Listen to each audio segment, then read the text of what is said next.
হুজুর মেয়েও রাজি, মেয়ের বাপও রাজি, তুমি আমি তো আরো রাজি, বিয়ে হয়ে যাবে। টাকা আছে নাকি? হুজুর টাকা তো নাই। বিয়ে করবা তুমি, টাকা ছাড়া বিয়ে হবে কেমনে? হুজুর টাকার দায়িত্ব আমারে দিলে বিয়ে হবে না, কারণ আমি হলাম ফকির। আপনি যদি আমার বিয়ের ব্যবস্থা করতে চান, টাকাটা আপনি দেন, আমি বিয়ে করি। দেখছেন, সুবহানাল্লাহ বলবেন না? রাসূল বলছেন, ও সাহাবী নোমান এদিকে আসো, ওসমান আমার জামাই এদিকে আসো, ওকে কিছু টাকা দিয়ে দাও। 200 200 400 দিরহাম দেওয়া হলো। বাজারে গেলেন, বাজার করলেন, বাজার শুরু করেছেন। এমন সময় বলা হলো, ও সাহাবী তুমি কি জানো যুদ্ধের ডাক এসেছে, তুমি জিহাদের প্রস্তুতি নেবে নাকি বলো? বিয়ের বাজার বন্ধ করে যুদ্ধের বাজার স্বরূপ একটা ঘোড়া তরবারি কিনলেন, যুদ্ধে ঝাঁপিয়ে পড়লেন। যুদ্ধের ময়দানে গিয়ে বিয়ার হলো না, যুদ্ধে গিয়ে অংশগ্রহণ করে তিনি শহীদ হয়ে আল্লাহর দরবারে হাজির হয়ে গেলেন। শহীদ যখন হয়ে গেছেন, রাসূলকে বলা হলো, হুজুর সাদ শহীদ হয়েছে। কোন সাদ? সাদ আল আসওয়াদ আস-সুলাইমি শহীদ হয়ে গেছে। নবীজি নিজে দৌড় মেরে তার সামনে গিয়ে দাঁড়ালেন, মস্তকটা ছিন্ন হয়ে পড়ে আছে, রক্তাক্ত শরীর। আমার নবীজি তার চেহারার দিকে তাকায়, একবার হাসেন একবার কাঁদেন। এমন সময় সাহাবীরা বলছেন, হুজুর আপনি এমন তো আচরণ কখনো করেন না, এমন করছেন কেন? রাসূল বলেন, তোমরা কি জানো আমার সাদের দিকে তাকায় হাসি এজন্য জান্নাতের হুররা তাকে টানাটানি করে বেহেশতের দিকে নিয়ে যায়। কাঁদেন কেন? কাহারে সাদের বিয়ের ব্যবস্থা আমি করলাম, কিন্তু দুনিয়াতে সে বিয়ে করতে পারলো না, এজন্য আমি কান্দি। জানাজা হয়ে গেল। রাসূল বলেন, সাহাবীরা আমার সাদির সঙ্গী যারা বিয়ের কথা হয়েছিল সেই মহিলা কোথায়? সেই সুন্দরী নারীটা হুরে মদিনাটা কোথায়? সামনে হাজির করো। আড়ালে নিয়ে এসে দাঁড় করায় দেওয়া হলো। রাসূল পর্দার নিয়ম রক্ষা করে বলছেন, ও মদিনার সুন্দরী মহিলা, আমার সাদ আমার প্রিয় সাহাবী ছিল, আমার সাদ তোমার স্বামী হয়ে যেত, কিন্তু সে তো শহীদ হয়ে গেছে। যেহেতু সে শহীদ হয়ে গেছে, তার পক্ষ থেকে একটা ঘোড়া এবং একটা তরবারি সে জিহাদের ময়দানের জন্য কিনেছিল, সেই ঘোড়ার তরবারি তার পক্ষ থেকে আমি তোমাকে দিয়ে দিলাম। সাহাবী উত্তম ভাবে গ্রহণ করলেন, মহিলা সাহাবী উত্তম ভাবে গ্রহণ করলেন। সেই ঘোড়া সেই তরবারি নবীজির পক্ষ থেকে নিয়ে নিলেন, বাড়ির দিকে চলে গেলেন। আল্লাহু আকবার বলেন। আমার বন্ধুগণ, আমার ভাইরা, এই দুনিয়াতে মডেল খুঁজতে গেলে, আদর্শ খুঁজতে গেলে আমার নবীর আদর্শের দিকে যেতে হবে, সাহাবে কেরামের আদর্শের দিকে যেতে হবে। অনুকরণীয় আদর্শ হলো 15টা। 1 নম্বর আদর্শ হলো আমরা দাওয়াত দেব কার পথে? বলেন, আসতে বলবেন না, কার পথে? আল্লাহর পথে। নাম্বার 2 হলো ভীরু হব না সাহসী হব? বলেন, ভীরু হব না সাহসী হব? 5 আগস্টের আগ থেকে নিয়ে 5 আগস্ট পর্যন্ত যে যুবকরা ছিল আমার দেশে, ভীরু না সাহসী? বলেন, ভীরু না সাহসী? সাহসী। আল্লাহু আকবার, কি সাহস তার! 7-8 বছরের এক বাচ্চা যে পুলিশে মারতেছে, দেখেন নাই? দেখেন নাই? 7-8 বছরের বাচ্চা বাপ থেকে চিনতে বের হয়ে যায় পুলিশের থাপড়ায়। বিবেক জাগ্রত হয়েছিল। প্রত্যেক মা সন্তানকে বাইরে বের করে দিয়ে বলে, যা, কোন দিন বের হবি? আল্লাহু আকবার বলবেন না? আবার মা যদি বলে তুই যাইস না, ছেলে কয় তুমি আমারে না করো, যায় মরবো, জাতিকে মুক্ত করবো। আল্লাহু আকবার বলে। ছেলে দুর্বল হলে মা সাহস জুগিয়েছে, মা দুর্বল হলে ছেলে সাহস জুগিয়েছে। সব কে জুগিয়ে দিয়েছে? কে জুগিয়ে দিয়েছেন? আল্লাহ জুগিয়ে দিয়েছেন। একটা বিজয় এসেছে, আমাদের একটা পরিবর্তন এসেছে। এখন যুবকদের দায়িত্ব হলো চরিত্র গঠন করো। ওই বিয়ের আগ দিয়া, বিয়ের আগে গার্লস স্কুলের সামনে যে সিট হয়ে ইতিমের মতো বসে থাকবা না, এগুলো আকাম কুকাম করবা না, SMS দিবা না, মেসেঞ্জারে চ্যাটিং করবা না, হোয়াটসঅ্যাপে হি করবা না। সালাম কালাম ওখানে দেওয়ার দরকার নেই। সালাম কালাম ওখানে দেওয়া হালাল না হারাম? আচ্ছা, হালাল না হারাম? হারাম। নিজে ভালো জায়গায় সালাম দিবা, ওটা একটা গুনার কাজ, এগুলো করবা না। আল্লাহ তুমি নোংরামি থেকে বাঁচাও, জোরে বলি আল্লাহুম্মা আমিন। তাহলে আমরা হব ভীরু না সাহসী? সাহসী। বলেন, ভীরু না সাহসী? সাহসী। সাহস ছাড়া বদরে জয় আসছে? সাহাবীদের ভিতরে কি ছিল? সাহস ছিল। আমার নবীর মধ্যে কি ছিল? সাহস ছিল, প্রচন্ড সাহস, পিরামিড সাহস ছিল তার। তিনি ছিলেন সাহসের পিরামিড ছিলেন, এত সাহসী তিনি ছিলেন। চুল পরিমাণ ভয় পাননি, কোথাও পরোয়া করেননি। হিজরতের রাতে শত্রুগুলো অস্ত্র শস্ত্রে সজ্জিত হয়ে দাঁড়িয়ে আছে, আমার নবীজি কিচ্ছু মনে করলেন না, হাতে বালু নিয়ে শুধু নিক্ষেপ করলেন। আমার আল্লাহ প্রত্যেকটা বালুকণা প্রত্যেকটা শত্রুর চোখে চোখে পৌঁছায় দিলেন। যেরকম সুবহানাল্লাহ, ভয় কাঁপেন নাই। মুসা আলাইহিস সালামের নাম শুনলে কি মনে হয়? ভীরু? ভীরু মনে হয় না সাহসী মনে হয়? আল্লাহ কইছে, মুসা নরম সুরে একটু কালিমার দাওয়াত দিয়ে ফিরাউনরে। যেখানে যাও দাওয়াতের কাজ হচ্ছে কি, গরম না নরম? ভাই নামাজটা পড়ো, এই নামাজ পড়, কাম হবে হবে না, একটু নরম করে দাওয়াত দিতে হবে। যাও মুসা তুমি একটু নরম সুরে দাওয়াত দিও, ঠিকঠাক মতো দাওয়াত। আল্লাহ আমার তো জিব্বাই ঠিক নেই, আমি কই একটা হয়ে যায় আর একটা, ওই যে তোতলা মানুষ বোঝেন না, নাম যদি হয় বেলাল বে বে বে বে বে এই বলতে তো 2 মিনিট চলে যায়। তো আল্লাহ তুমি আমার জিব্বা অচল রেখে আমারে তুমি সুন্দর দাওয়াত দিতে বলো, আগে জিব্বা ঠিক করো। সুবহানাল্লাহ বলবেন না? উনি আল্লাহর থেকে আদায় করে নিতেন। আল্লাহর কাছে চাইতে হবে হায়া নিয়ে না বেহায়া হয়ে? বেহায়া হয়ে চাইতে হবে। একবার চাই চুপ থাকবেন, আমার লজ্জা নাই আল্লাহ আমি এতবার বলতে পারি, কাম হবে না। আল্লাহর কাছে বলতে হবে একবার না বারবার? বারবার কি হায়া নিয়ে হয়? হ্যাঁ বলেন, একবার হয় হায়া নিয়ে, আর বারবার হয় বেহায়ার মতো। একদম বেহায়া থাকবে, হায়া থাকবে না, আল্লাহ দাও তুমি। মুসা ছিলেন এরকম বেহায়া চাওয়া মানুষ একজন। আল্লাহু আকবার বলেন। চাইতেন আল্লাহ তুমি আমার জিহ্বাকে ঠিক করো, এরপরে তুমি কি কবা কও। রব্বি ইশরাহ লি সাদরি ওয়া ইয়াসসির লি আমরি ওয়াহলুল উকদাতাম মিন লিসানি। বাস কাম হয়ে গেছে, একদম জিহ্বা ক্লিয়ার। আল্লাহ বললেন তুমি একটু নরম সুরে কালিমার দাওয়াত দাও। করলেন কি? আচ্ছা ঠিক আছে যাবো আল্লাহ। আমি কি একা যাবো? কেন তোমার ভাই হারুন কেউ নাও। হারুন ছিলেন বড় ভাই। হারুন ছিলেন কি?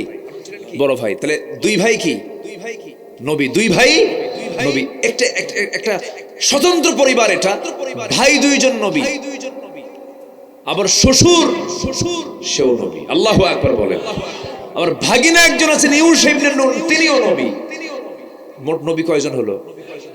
4 জন। বলেন কয়জন? ভাগিনা, শ্বশুর, ভাই। তাহলে ওই পরিবারটা কি পরিবার? নবী পরিবার। আল্লাহু আকবার বলেন। কি সম্মান আল্লাহ পাক এই পরিবারকে দান করেছেন।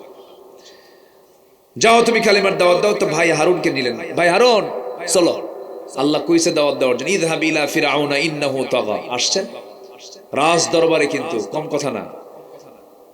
সামনে দাঁড়ায় বলতেছে ফিরআউন। কি কথা বুঝতেছেন কি? আল্লাহ কি কইছে? নরম না গরম? কিন্তু এদিকে কি হইছে? গরম। ওনার অভ্যাসই ছিল গরম হওয়া। আল্লাহ আমারে পাঠায় দিছে, তুই তাড়াতাড়ি কালিমা পড়ে মুসলমান হ। ফেরাউন বলল তোমার সঙ্গে এটা কে? আমার ভাই হারুন, এটাও আল্লাহর নবী।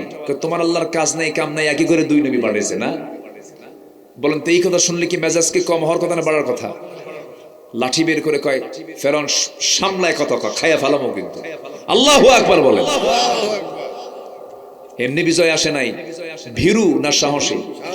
তাহলে ইমানদার হবে ভীরু না সাহসী? সাহসী। নবীদের ক্লেম ধরার জন্য যুগে যুগে সবাই চেষ্টা করেছে, দোষ ধরার জন্য। আলেমদের দোষ ধরার জন্য কি আছে না নাই বলেন তো? আল্লামা সাইদির বিরুদ্ধে মামলা দিয়েছিল ধর্ষণের। শয়তান কয় আমিও রাগ করছি। শয়তান কি কয়? এটা আমিও বিশ্বাস করি না। এই মামলাগুলো দিয়েছে। তো মুসা ইসলামের বিরুদ্ধে একটা এরকম মানে ক্লেম তারা দিয়েছিল, শারীরিক একটা অক্ষমতার কথা তারা বলেছিল। সেটা হলো হঠাৎ করে এমনি বলছিল, রিউমার ছড়িয়ে দিয়েছে মুসার একটা সমস্যা আছে শারীরিক। কি? এক শিরা ব্যারাম আছে। কি এই এলাকায় কি কয়? কি কয় এই এলাকায়? কি কয়? মানে একটা ছোট একটা বড়। কি কথা কি বুঝতেছেন আপনারা? তো এই রোগটা ওরা এমনি উদ্ভট বানায় ফেললো যে মুসার এই ব্যারাম আছে। ও আবার কিসের নবী? উনি যখন এই কথা শুনলেন এমন রাগ উঠছে। বলেন তো উনি কি ভীরু না সাহসী? বলেন তো ভীরু না সাহসী? ভীরু লোক কি মোকাবেলা করতে পারে? ভীরু লোক কি কথা বলতে পারে? প্রচন্ড সাহসী তিনি। কি শেষ করে দেব না? চালাবো আলোচনা? আচ্ছা আচ্ছা ঠিক আছে। প্রচন্ড সাহসী তিনি। যখন শুনছেন যে এরকম আমার বিরুদ্ধে, আমার তো এটা নাই, দারুণ খেপে গেলেন। আল্লাহকে বলেন আল্লাহ এটা কি মানা যায়? এখন আমি কি করবো? তোমার চিন্তা নাই, দেখা যাক, সমস্যা নাই। উনি করছেন কি, সেই সময় একটা সিস্টেম ছিল এটা, যদি এটা সুন্নাহ, এখন আধুনিক সুন্নাহ নয়। উনি করলেন কি, একটা পাথরের উপরে লুঙ্গিটা খুলে গোসল করতে নামলেন। কি কথা কি বুঝতেছেন আপনারা? গোসল করতে নামলেন। আল্লাহ বলেন পাথর দৌড় মার। কি কথা কি বুঝতেছেন? পাথর কি মার? দৌড় মার। একদম সহি বর্ণনা কিন্তু এটা। পাথর দৌড় মার। পাথর দৌড় মারা শুরু করছে। উনি গোসল করে এসে দেখে পাথরও নাই, লুঙ্গিও নাই। এখন বলেন তো কি মুশকিল? মুসা আলাইহিস সালামের হাতে লাঠি ছিল, লাঠি নিয়ে তিনি সতরটা ঢাকার জন্য ব্যাকুল হয়ে গেলেন, কিন্তু পাথর তো দৌড় মেরেছে, তিনি পাথরের সঙ্গে সঙ্গে তিনিও দৌড় মারলেন। পাথর দৌড়ায়, মুসাও দৌড়ান লুঙ্গি ধরার জন্য, কিন্তু লুঙ্গিটা পাচ্ছেন না। কিন্তু পাথরকে অর্ডার দিয়েছেন, তিনি আমার কে ধরবেন কেমন? আল্লাহ তো অর্ডার দিয়েছে। পাথর দৌড়া দৌড়ায় চলে যায়, মুসাও দৌড়া দৌড়া যান, কিন্তু পাথর সেই জায়গায় গিয়ে থেমে গেছে যে জায়গায় ফেরাউন তার সমস্ত মন্ত্রী পরিষদ নিয়ে বসে গেছে। সেই জায়গায় গিয়ে যখন পাথর থেমে গেছে, মুসা আলাইহিস সালাম বললেন, এই পাথর তোর কি হুঁশ কাণ্ড জ্ঞান কিচ্ছু না? আমি তো, আমার গায়ে কিছু নাই, থাম তাড়াতাড়ি। ওই লুঙ্গি হাতে নেওয়া মাত্র ওইদিকে ফেরাউন তার সমস্ত মন্ত্রী পরিষদ নিয়ে নিচের দিকে তাকায় দেখে সব ঠিক আছে। সুবহানাল্লাহ বলুন। কি কথা কি বুঝতেছেন? কথা কি বোঝা যায়? আজকে ওদের চরিত্রের সমস্ত মুখোশ উন্মোচন হয়েছে। আলেমদের কোনো দোষ নাই, সব দোষ ওদের, সব মুখোশ উন্মোচন করে দিয়েছেন তিনি আমার কে? কে কে? আল্লাহ। আল্লাহ নাই? আল্লাহ আছেন না নাই? আছেন। কিন্তু ভীরু হওয়া যাবে না। কি হব আমরা? সাহসী। আল্লাহ রাব্বুল আলামিন বলেন, মিনহা খালাকনাকুম وفيها نعيدكم ومنها نخرجكم تارة أخرى। এই আয়াতটা আমরা অনেকে মুখস্থ পারি, কারণ আমার দেশে একটা প্রচলিত, কবরে যখন মানুষকে রাখা হয় তখন এই আয়াতটা পড়ে, তাই না? মাটি দেওয়ার জন্য। কিন্তু আসলে কিন্তু এটা ওই বিষয় না। আমার বন্ধুগণ, আল্লাহ রাব্বুল আলামিন আরেক জায়গায় বান্দাকে প্রশ্ন করছেন, কাইফা, কেমনে, কাইফা তাকফুরুনা বিল্লাহি ওয়া কুনতুম আমওয়াতান ফাআহইয়াকুম সুম্মা ইউমীতুকুম সুম্মা ইউহয়ীকুম সুম্মা ইলাইহি তুরজাউন। তুমি আমাকে কেমন অস্বীকার করো? তুমি তো নিষ্প্রাণ ছিলে, আমি তোমাকে প্রাণ দিয়েছি, এরপর আমি তোমাকে মৃত্যু দেব, আবার তোমাকে জিন্দা করব, আমার কাছেই তোমাকে ফিরে আসতে হবে, তুমি পালানোর কোনো জায়গা পাবে না, সেকেন্ড কোন অপশন তোমার জন্য নাই। আল্লাহ রাব্বুল আলামিন বান্দাকে এই যে সতর্ক করে দিয়েছেন, আজ থেকে 1-2 বছর আগে নয়, কোরআন নাজিল হয়েছে 1500 বছর আগে সতর্ক করে দিয়েছেন। আমার বন্ধুগণ, আল্লাহর কাছে আমাকে আপনাকে ফিরে যেতে হবে।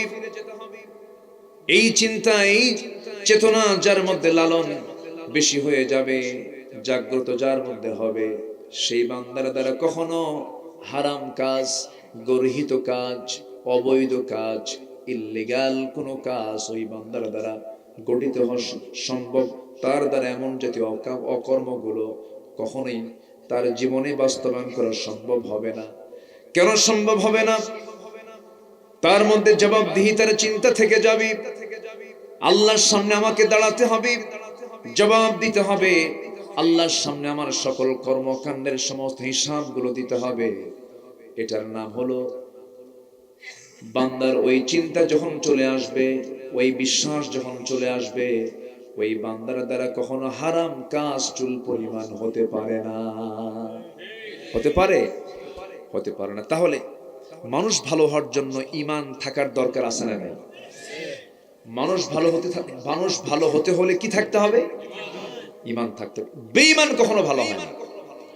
বেঈমান কখনো ভালো হয় না। অনেকে বলে, হুজুর ওর ঈমান না থাক, লোকটা ভালো, কখনই ভালো না।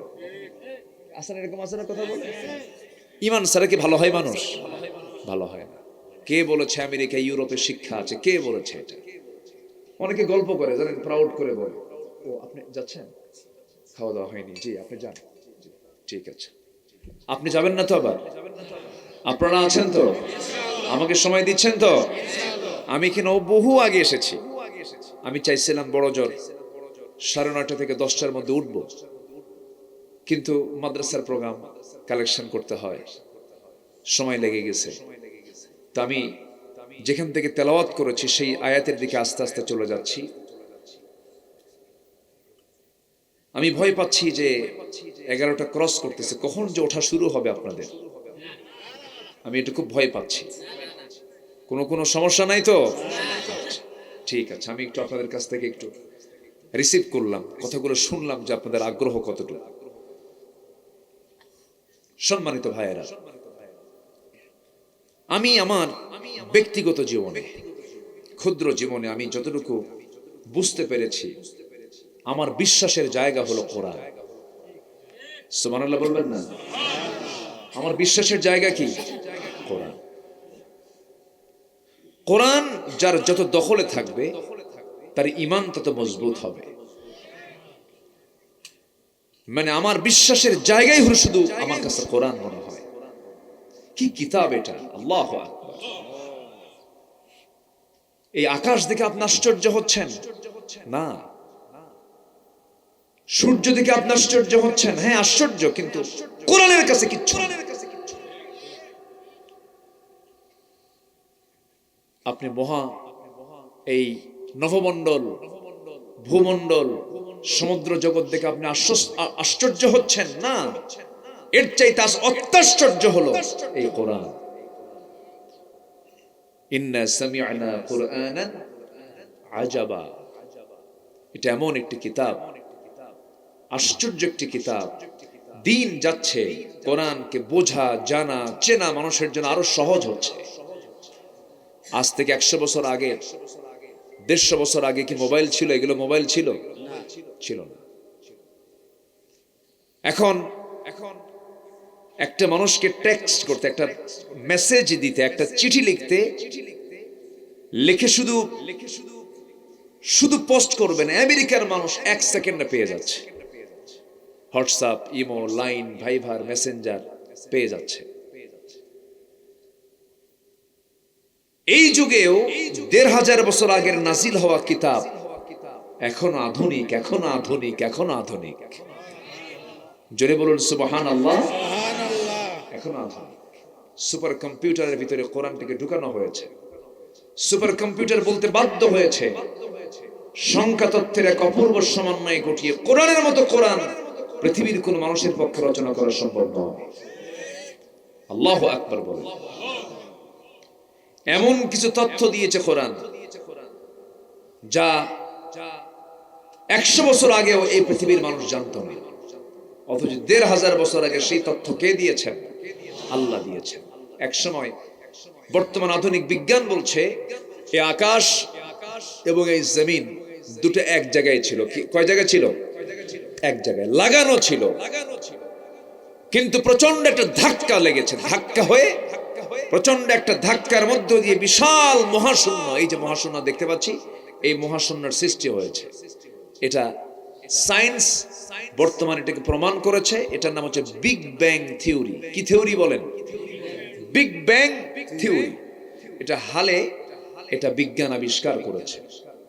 অথচ আল্লাহ রাব্বুল আলামিন আজ থেকে 1500 বছর আগে আমার রাসূলকে অনেক আগেই জানান দিয়েছেন এই থিওরির কথা। আল্লাহ রাব্বুল আলামিন বলেন, আওয়ালাম ইয়ারাল্লাযীনা কাফারু আন্নাস সামাওয়াতি ওয়াল আরদা কানাতা রাতকান ফাফাতাকনাহুমা وجعلنا من الماء كل شيء حي। জোরে বলুন আল্লাহু আকবার। আল্লাহু আকবার। কাফেররা কি দেখে না? কাফেররা কি লক্ষ্য করে না? আসমান এবং জমিন এক সময় দুটো একসঙ্গে লাগানো ছিল। প্রচন্ড ধাক্কার মধ্য দিয়ে মহাশূন্য সৃষ্টি করা হয়েছে, এবং প্রত্যেকটা সৃষ্টির মধ্যে আল্লাহ রাব্বুল আলামিন পানি দিয়ে তা জিন্দা করেছেন। ওয়াজআলনা মিনাল মাই কুল্লা শাইইন হাইয়িন। আমার বন্ধুগণ, তাহলে সায়েন্স জাজ কি তথ্যটা প্রমাণ করেছে? সেই তথ্য তারা যে প্রমাণ করার কথা বলে, তারা কি তথ্য প্রমাণ করেছে না কোরআন থেকে ধার নিয়েছে? কোরআন থেকে ধার নিয়েছে। কোন গবেষণাগার চলবে না কোরআন ছাড়া। আপনি কোন দিক থেকে এটাকে চান, আপনি কোন সেবা আপনি নিতে চান, কোন খেদমত আপনি নিতে চান, কোন উপকার আপনি নিতে চান, কোন কল্যাণ আপনি নিতে চান, সব পাবেন এই কিতাবের ভিতরে। জোরে বলি সুবহানাল্লাহ। আপনি আল্লাহ রাব্বুল আলামিন সকল কিছু বলে দিয়েছেন। রাষ্ট্রপতি রাষ্ট্রের পদ্ধতি চাও পাবে, আইনজীবী আইন নিতে চাও আইন পাবে, শিক্ষক শিক্ষা নিতে চাও শিক্ষা পাবে, সায়েন্টিস্ট সায়েন্স নিতে চাও সায়েন্স পেয়ে যাবে, গবেষক গবেষণা নিতে চাও গবেষণা পেয়ে যাবে। অর্থাৎ একটা মানব জীবনের জন্য যত দিক এবং বিভাগ প্রয়োজন সমস্ত কিছু আয়োজন করেছেন মহান রব্বুল আলামিন এই কিতাবের ভিতরে। জোরে বলি সুবহানাল্লাহ। সব কিছু বলে দিয়েছেন। আর সেই 30 পারা কোরআন কই মুখস্থ করছো? কই? ও আপনি জানেন এর দাম কত? সুবহানাল্লাহ বলবেন না? হয়তো না বুঝে এখন মুখস্থ করছে, একসময় বুঝবে ইনশাআল্লাহ, অর্থ জানবে। 30 পারা কোরআন মুখস্থ করা মানে কি? এটা মানে আল্লাহ তাআলার খাস মেহেরবানি ছাড়া সম্ভব না। কার মেহেরবানি? কার মেহেরবানি? আল্লাহর মেহেরবানি। জেনে খুশি হবেন আমার দেশে হাজার হাজার নয় লক্ষ লক্ষ হাফেজ কোরআন আছে। বলি আলহামদুলিল্লাহ। গোটা পৃথিবীর ভিতরে সবচেয়ে বেশি হাফেজ হচ্ছে আমার দেশে। এটা কম কথা নয় কিন্তু। গোটা পৃথিবীর শুধু নয়, আরব দেশের হাফেজরা আমার দেশের হাফেজদের সঙ্গে হেরে যায়। কাবা শরীফের ইমামরা আমার দেশের হাফেজদের তেলাওয়াত শুনে কান্দে। কি তেলাওয়াত শুনতেছে? আলহামদুলিল্লাহ বলবেন না? এ তো রাষ্ট্রীয় সহযোগিতা ছাড়াই যদি এটা হয়, একটা ক্রিকেটারের পিছনে যে খরচটা করে, তারপরে সিনেমা ফিল্মের জন্য যে খরচগুলো করে, একটা ক্রিকেটারের পিছনে কোটি কোটি টাকা ইনভেস্ট করা হয়, আর এগুলো অযত্নে থাকে এই হাফিজি মাদ্রাসাগুলো। সেখান থেকে গড়ে তুলে তিলে তিলে মানুষ বানায়া, হাফেজ বানায়া, তারা গোটা পৃথিবীর সমস্ত হাফেজদেরকে হারায়া বিশ্বমানের ফার্স্ট পুরস্কারগুলো নিয়ে চলে আসে। আলহামদুলিল্লাহ বলবেন না? হ্যাঁ, এরপরেও বলে কি জানেন? মাদ্রাসা হলো জঙ্গির প্রজনন কেন্দ্র। কত কি বলেছে তারা। গালি কম দেয়নি, অত্যাচার কম করেনি। 16টা বছর জেলখানা ভরা ছিল সাধারণ মানুষ দিয়া না আলেম ওলামা দিয়া? বলেন সাধারণ মানুষ না আলেম ওলামা দিয়া? দেশকে আলেম ওলামা চালাইছিল? একবারও ক্ষমতায় গেছে না। তাহলে এরা দেশের কি ক্ষতি করলো? ক্ষতিটা করলো কি বলে? সম্মানিত ভাইয়েরা, আল্লামা সাঈদীর মতো মানুষকে 67 দিন রিমান্ডে নিয়ে একটানা 3 দিন 3 রাত তাকে এক চেয়ারে বসায়া নামাজ পর্যন্ত পড়তে দেয় নাই, ঘুমাতেও দেয় নাই। মাথা চক্কর মেরে পড়ে গেছেন, থাপ্পড় পর্যন্ত মেরেছে হিন্দু অফিসার দিয়া। এগুলো ভিতরের কথা। সম্মানিত বন্ধুগণ, সম্মানিত ভাইয়েরা, শাইখুল হাদিস মরহুম আল্লামা আজিজুল হক রাহিমাহুল্লাহ 2000 সালের দিকে, 1999-2000 সালের দিকে যখন তারা ক্ষমতায় ছিল, গ্রেফতার করে ওযুর পানি পর্যন্ত দেওয়া হয়নি, নামাজ পড়তে বাধা দিয়েছিলেন। এই চিত্র তাদের এই সময়ের আগের থেকে। তাদের দলের নামের সাথে ছিল আওয়ামী মুসলিম, মুসলিম বাদ দিয়েছে। সলিমুল্লাহ মুসলিম হল, মুসলিম বাদ দিয়েছে। কবি নজরুল ইসলাম কলেজ, ইসলাম বাদ দিয়েছে। সংবিধানে বিসমিল্লাহ ছিল, বিসমিল্লাহ বাদ দিয়েছে। ওদের কাছে ইসলাম, মুসলিম, বিসমিল্লাহ ছিল বিরক্তিকর। আল্লাহ ওদেরকে নিষিদ্ধ করে দিয়েছেন।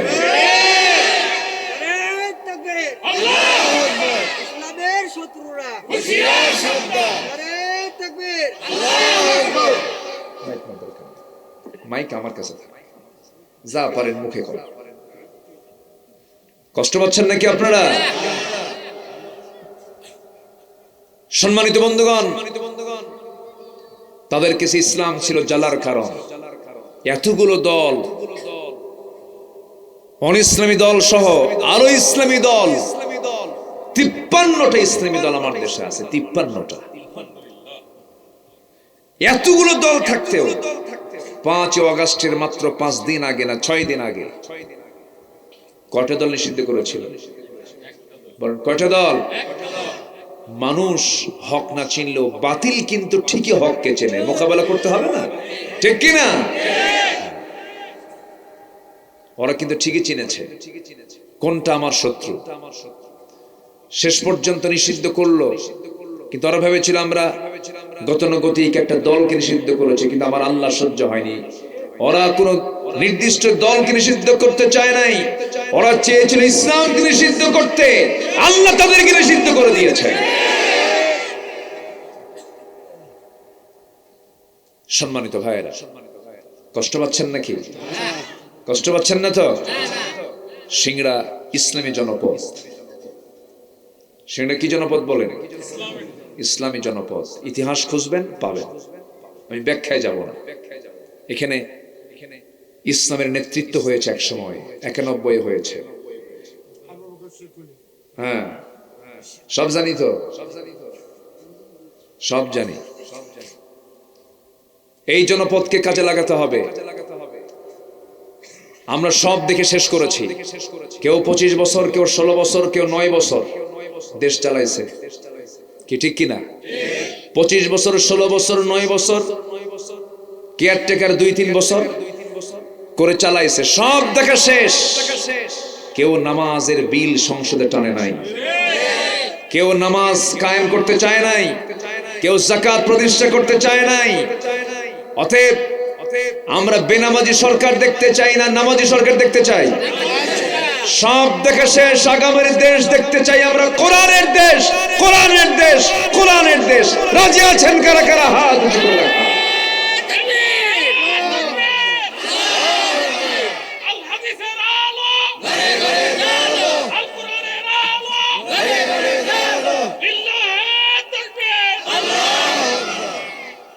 আল্লাহ কবুল করুন, আল্লাহ কবুল করুন, জোরে বলে আমিন। কষ্ট পাচ্ছেন না তো? এই দেশে 16 বছর কর্মী নাই, খালি সব নেতা ছিল। সব কি? কোন কর্মী ছিল নাকি দেশে? সব কি? নেতা। এত নেতা মানা যাবে না, নেতা একজন হবে। নেতা আমাদের কয়জন? মুহাম্মদুর রাসূলুল্লাহ সাল্লাল্লাহু আলাইহি ওয়াসাল্লাম। নেতা আমাদের কয়জন বলেন? একজন। একজন নেতা হবে না, এছাড়া এত আতিপাতি নেতা মানার দরকার নেই। নেতাগুলোর সাইজ দেখছেন? সে নেতাগুলো যখন কোথাও যায়, মহড়া কি, সামনে 50 মোটর সাইকেল, পিছনে 50টা মোটর সাইকেল, বোঝাচ্ছে আমি একখান মাল যাচ্ছি, তুমি কিচ্ছু না। সাইয়েদনা আবু বকর সিদ্দিক রাদিয়াল্লাহু তাআলা আনহু, তিনি প্রথম নতুন খেলাফত পেয়েছেন, খলিফাতুল মুসলিমিন। জনগণকে দেখার জন্য রাতের বেলা একাকী বের হয়েছেন, জুতা পায়ে না, খালি পায়ে। কি পায়ে? খালি পায়ে। তাও পাথরের রাস্তা। কিসের রাস্তা?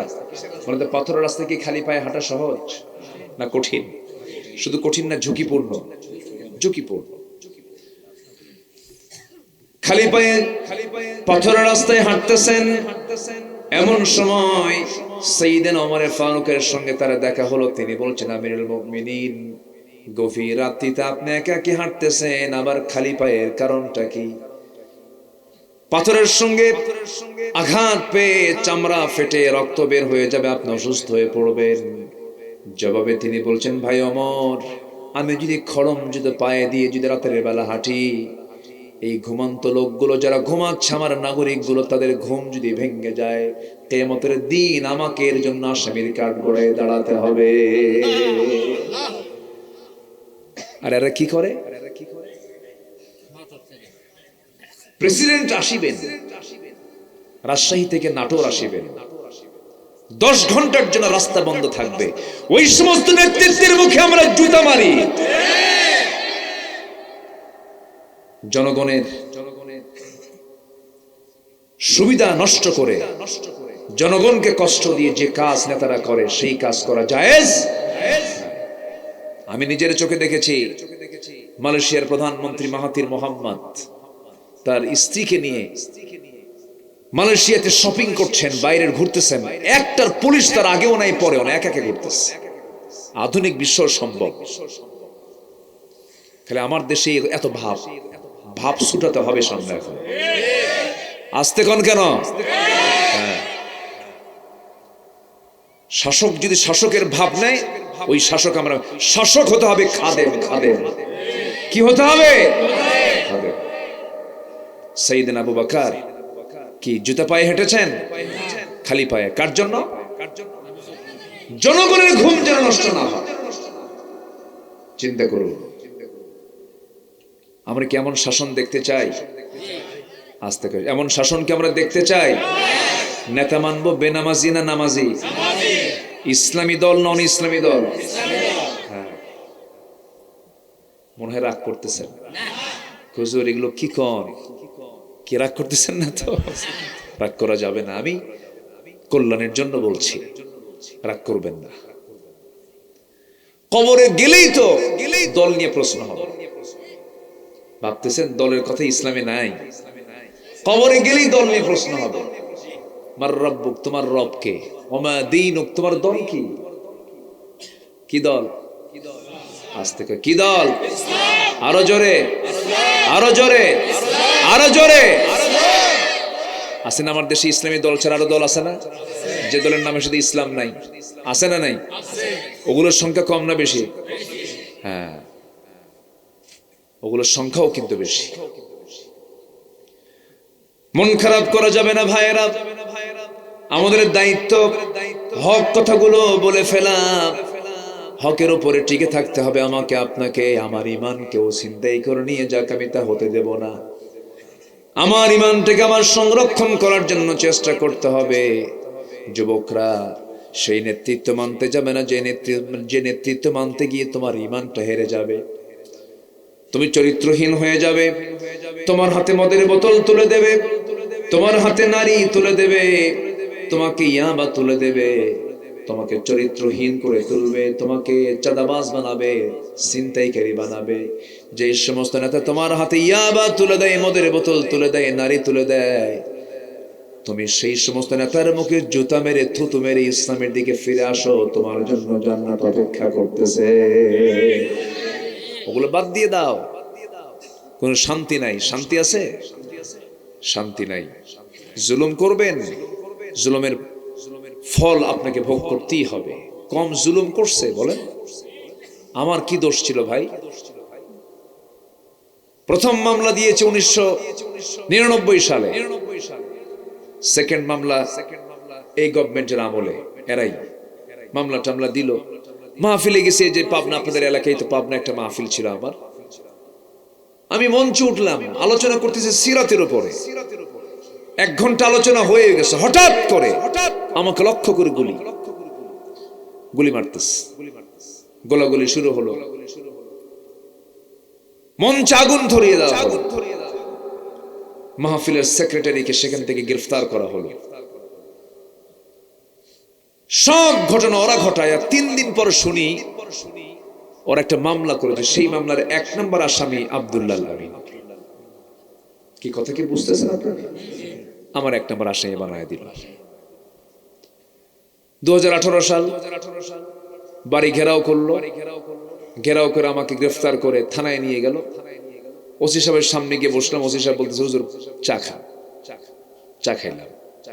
হুজুর, আমি আপনার খুব ভক্ত, আমি আপনার দেখে কাঁদতেছি, ভালো লাগতেছে না, আপনাকে গ্রেফতার করা ঠিক হলো না, কিন্তু হুজুর করব কি?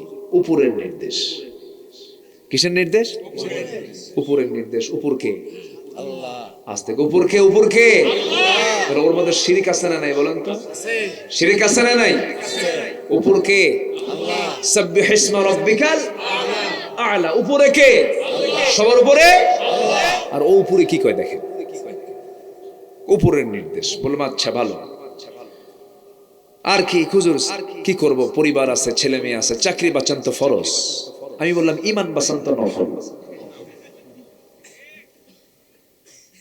মামলা খান দিয়া পাঠায় দিল জেলখানায়। গেলাম, ঢুকলাম, ঢুকে দেখি এক বুড়া চাচার সামনে দাঁড়ানো, সালাম একখান দিয়ে বলে, বুড়া চাচা আমারে সালাম দেখো, হুজুর আপনি এই জায়গায় জেলখানায় ঢুকছেন?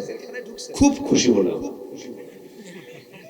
তো বললাম ঢুকলাম জেলে, আপনি হলেন খুশি, এটা আবার কেমন কথা? হুজুর ওয়াজ শুনতে যাই আপনার, কত দূর থেকে ওয়াজ শুনি, কাছে যেতে পারি না, মুসাফা হয় না, মোয়ানাকা হয় না, গল্প হয় না, এখন সবই হবে, বসেন থাকে।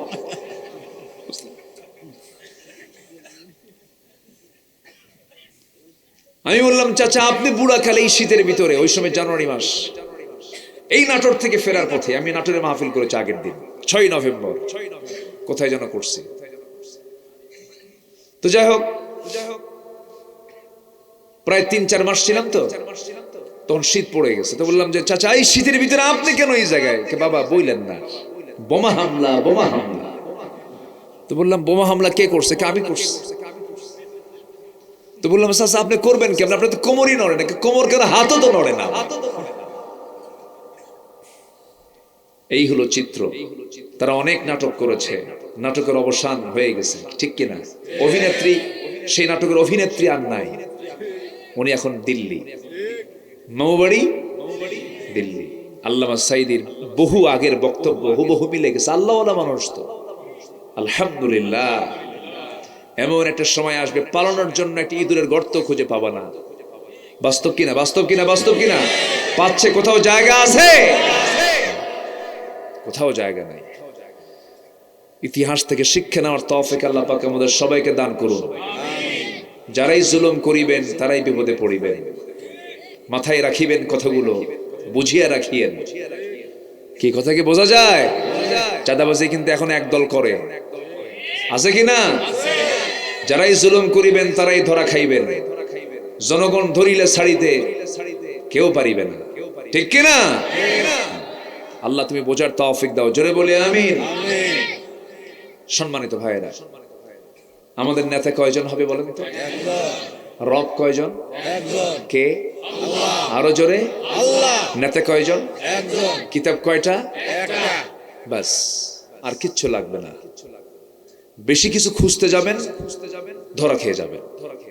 রব একজন, আল্লাহকে ধরব। নেতা একজন, মুহাম্মদ সাল্লাল্লাহু। কিতাব কয়টা? যা বলবে তাই শুনবো, কোরআন যা বলবে আমি তাই শুনবো, ঠিক কিনা বলেন? পীর কি বলেছে, বুজুর্গ কি বলেছে, কে কি বলেছে, এটা আমার দেখার বিষয়। কোরআন কি বলেছে, হাদিস কি বলেছে, কি কথা ক্লিয়ার? তাহলে আমার কোনো সমস্যা, শয়তান ওয়াসওয়াসা দিতে পারবে না। সম্মানিত ভাইরা, আমি যেখান থেকে তেলাওয়াত করেছি, আল্লাহ তাআলা তার রাসূলকে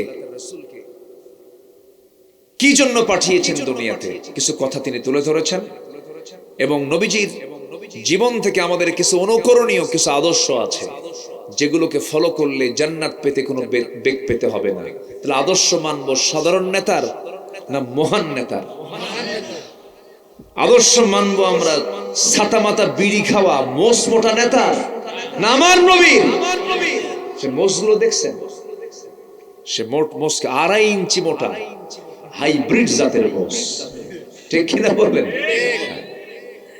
এরকম মোটা। আল্লাহ কইল দাড়ি রাখ, মোষ কাট, আর এরা থুইছে মোষ বড়, দাড়ি কাটো। মোষ বড়, দাড়ি কাটো। সম্মানিত ভাইয়েরা, আমরা সেই নেতৃত্বের দিকে যাব যে নেতৃত্বের দিকে গেলে পরে আখিরাত ক্লিয়ার। যেরকম সুবহানাল্লাহ। কি ক্লিয়ার? আখিরাত ক্লিয়ার। কি নেতা আল্লাহ পাক আমাকে বানিয়েছেন, আমার জন্য বানিয়েছেন, যাকে কবরে লাগবে। আল্লাহু আকবার। কবর থেকে উঠবো যেদিন, মিজানে লাগবে, পুলসিরাতে লাগবে, হাউজে কাউসারেও লাগবে। কোথায় যাবেন আপনি তাকে ছাড়া বলেন? কোথাও তাকে ছাড়া উপায় নাই। আমার নবী যেমন করে একদিন বয়ান করতেছিলেন, সামনে থাকে এক সাহাবী বলছেন, হুজুর হাশরের ময়দানে আপনাকে কেমনে পাবো আমরা? কান্নার রোল পড়ে গেছে। আর আমার রাসূল বললেন, সাহাবীরা কাল হাশরের ময়দানে আমাকে কোথাও যদি না পাও, 3টা জায়গার মধ্যে যে কোনো একটা জায়গায় তোমরা পেয়ে যাবে। নাম্বার 1 হলো মিজানের পাল্লায় তোমরা খুঁজবে মিজানের পাল্লায় যদি না পাও আমাকে পুলসিরাতে খুঁজবে, পুলসিরাতে যদি না খুঁজে পাও হাউজে কাউসার অবশ্যই তোমরা আমাকে পেয়ে যাবে।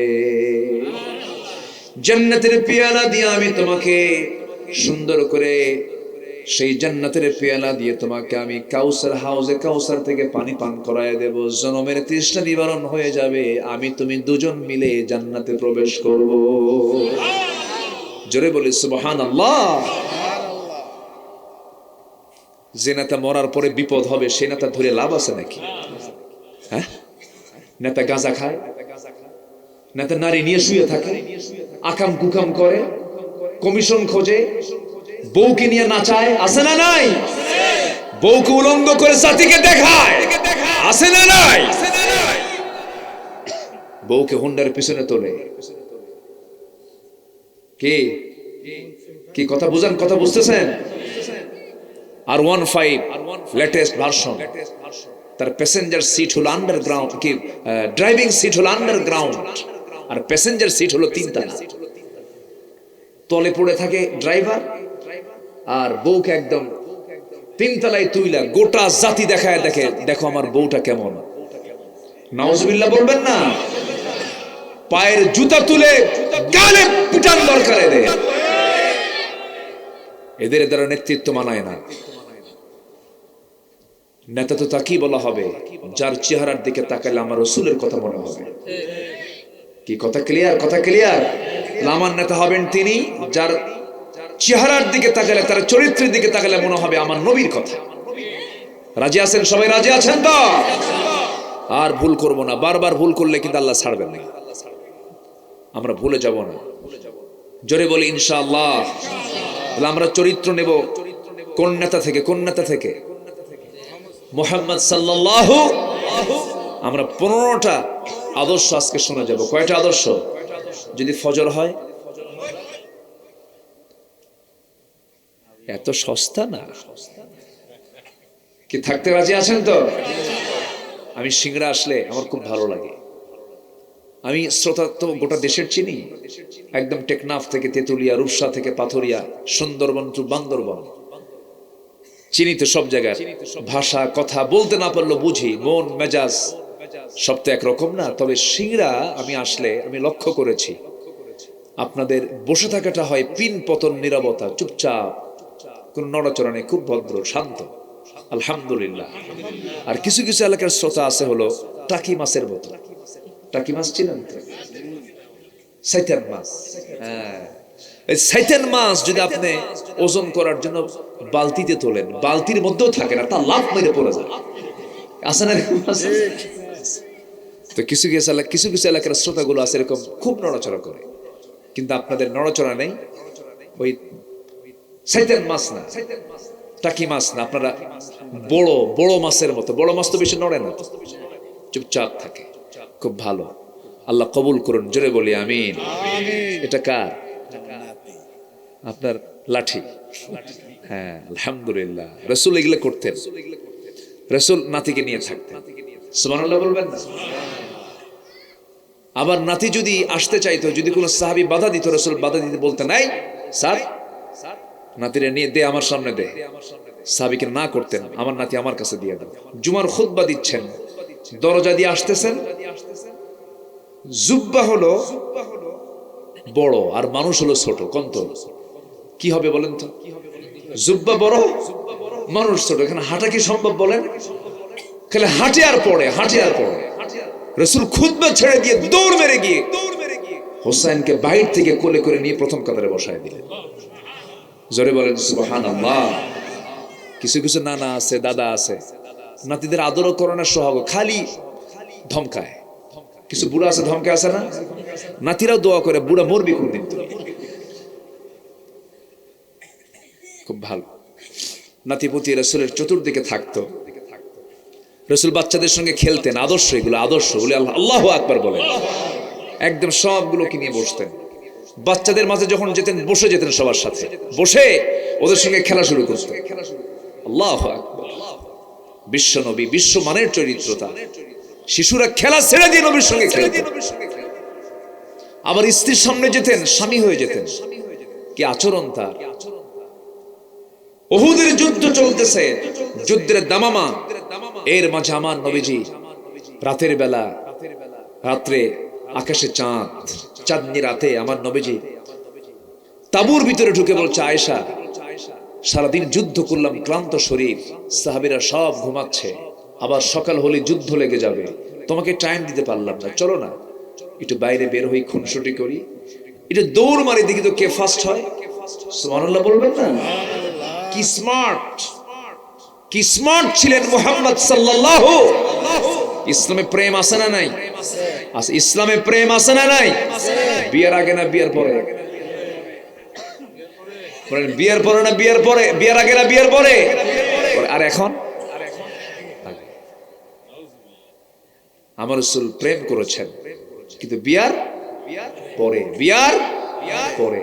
চলো আয়েশা দৌড়াই, আর এখন বিয়ার আগে দৌড়াই, বিয়ার আগে দৌড়াই। কোথায়?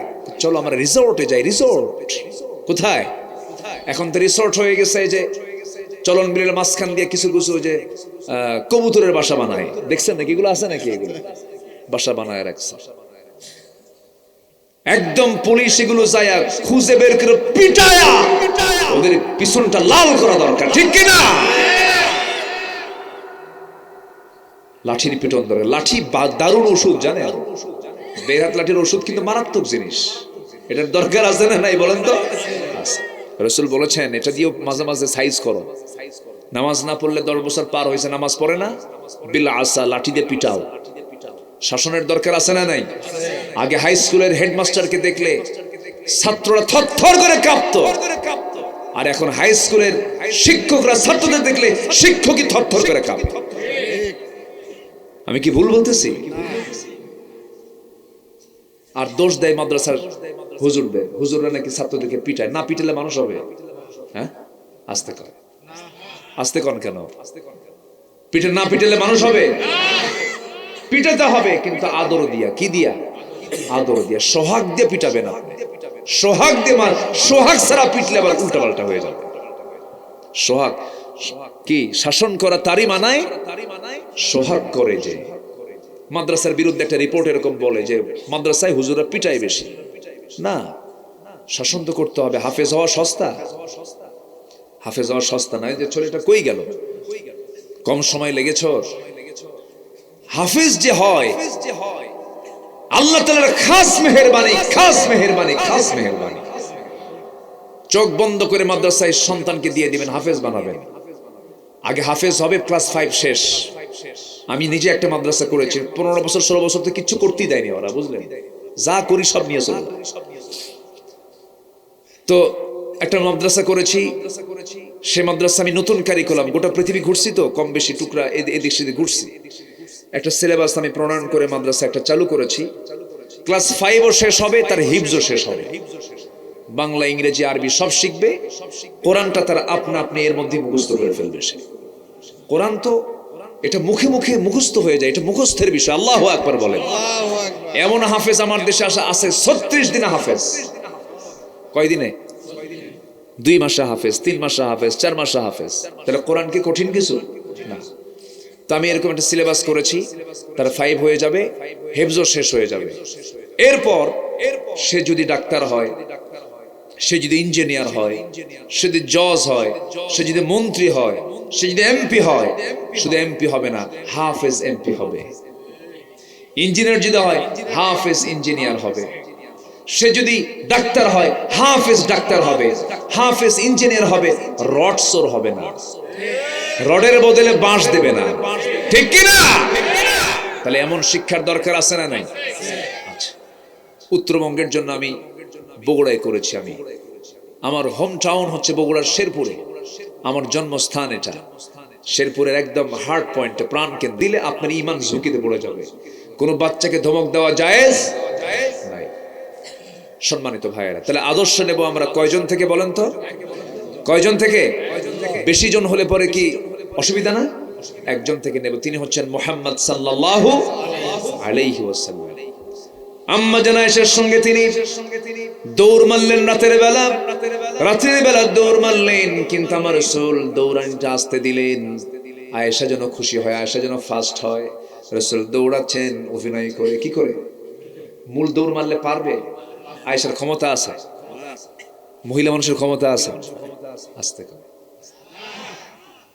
কি কিছুই তো ক্ষমতা নাই মানে 16 বছর কি এমনি চলছে নাকি? হ্যাঁ, বুদ্ধি বেশি কার, নারীর না পুরুষের? মেয়েদের বুদ্ধি নাই। কতটুকু দেখছেন? হাঁটুর নিচে কয় হাই হাই। বাড়িতে যান, খবর আছে কিন্তু।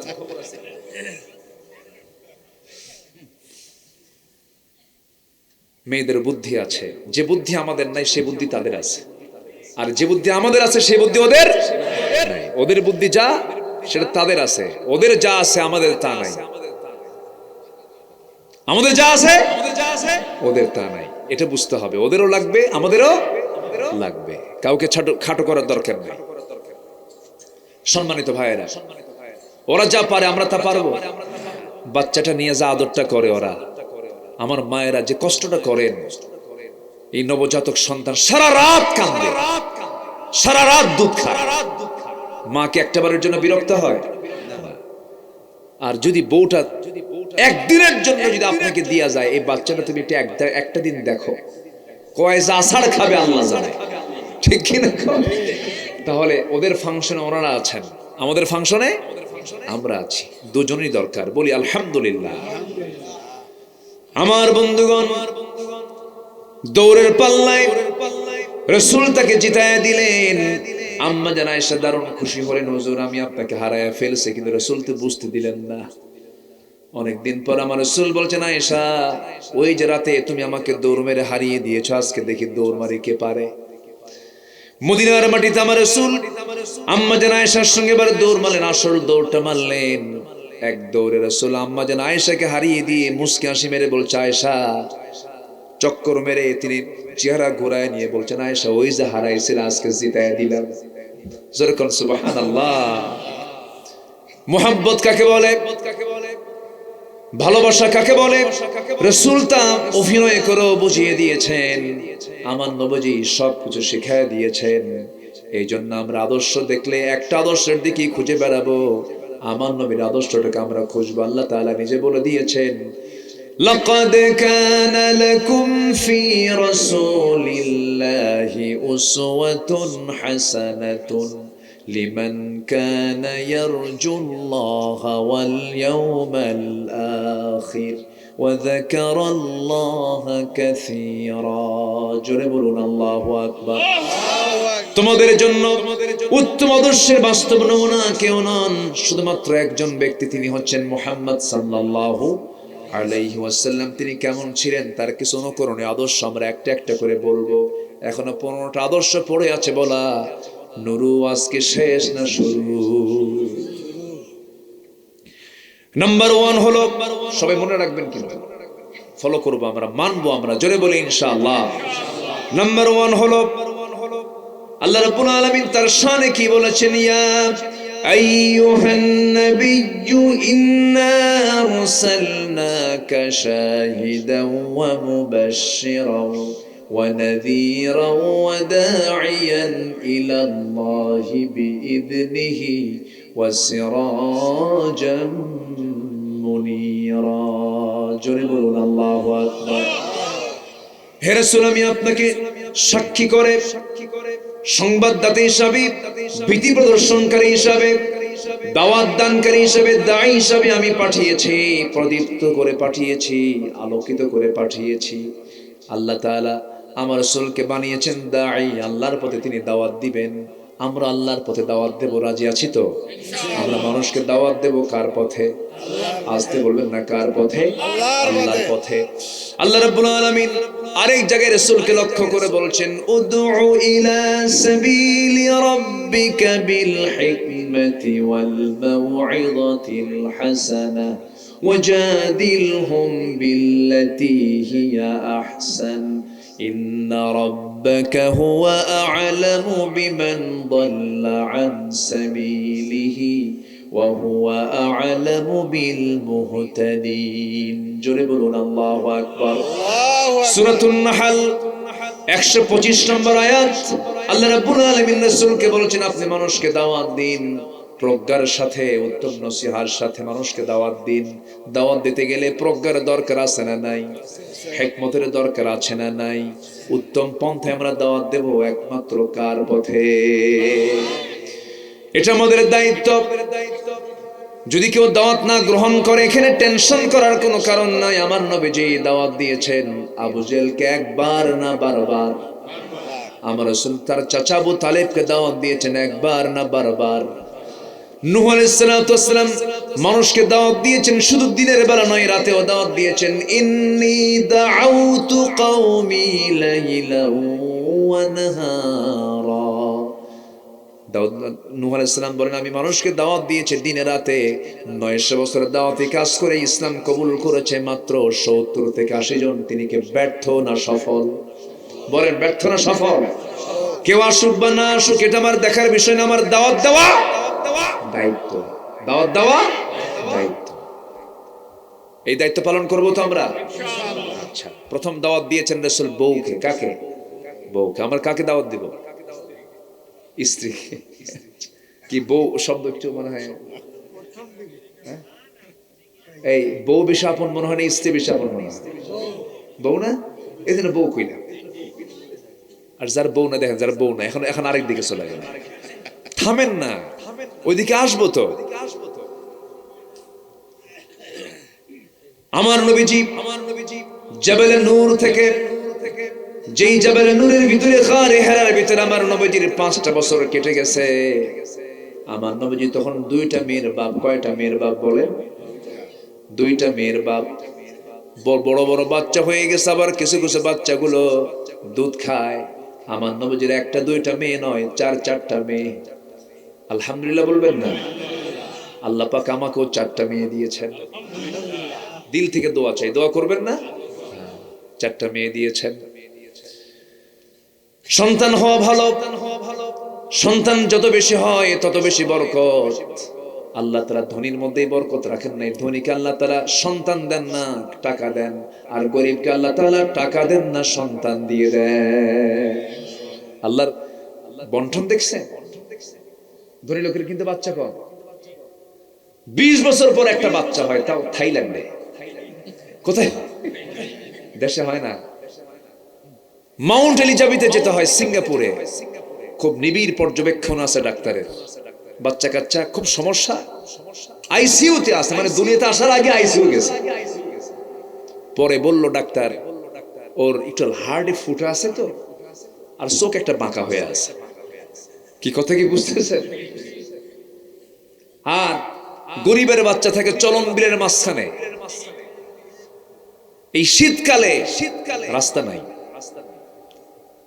বৃষ্টির সময় নদীর পথে চলে, খুব আরামে চলে। কিন্তু এই শীতের মধ্যে এখন ওই চলন বিল থেকে রাস্তা নাই। এখন হসপিটালে যাবে কেমনে? আল্লাহ তাআলা জানেন এই গরিবের দেখার কেউ নাই। সুবহানাল্লাহ বলবেন না? সুবহানাল্লাহ বলবেন না?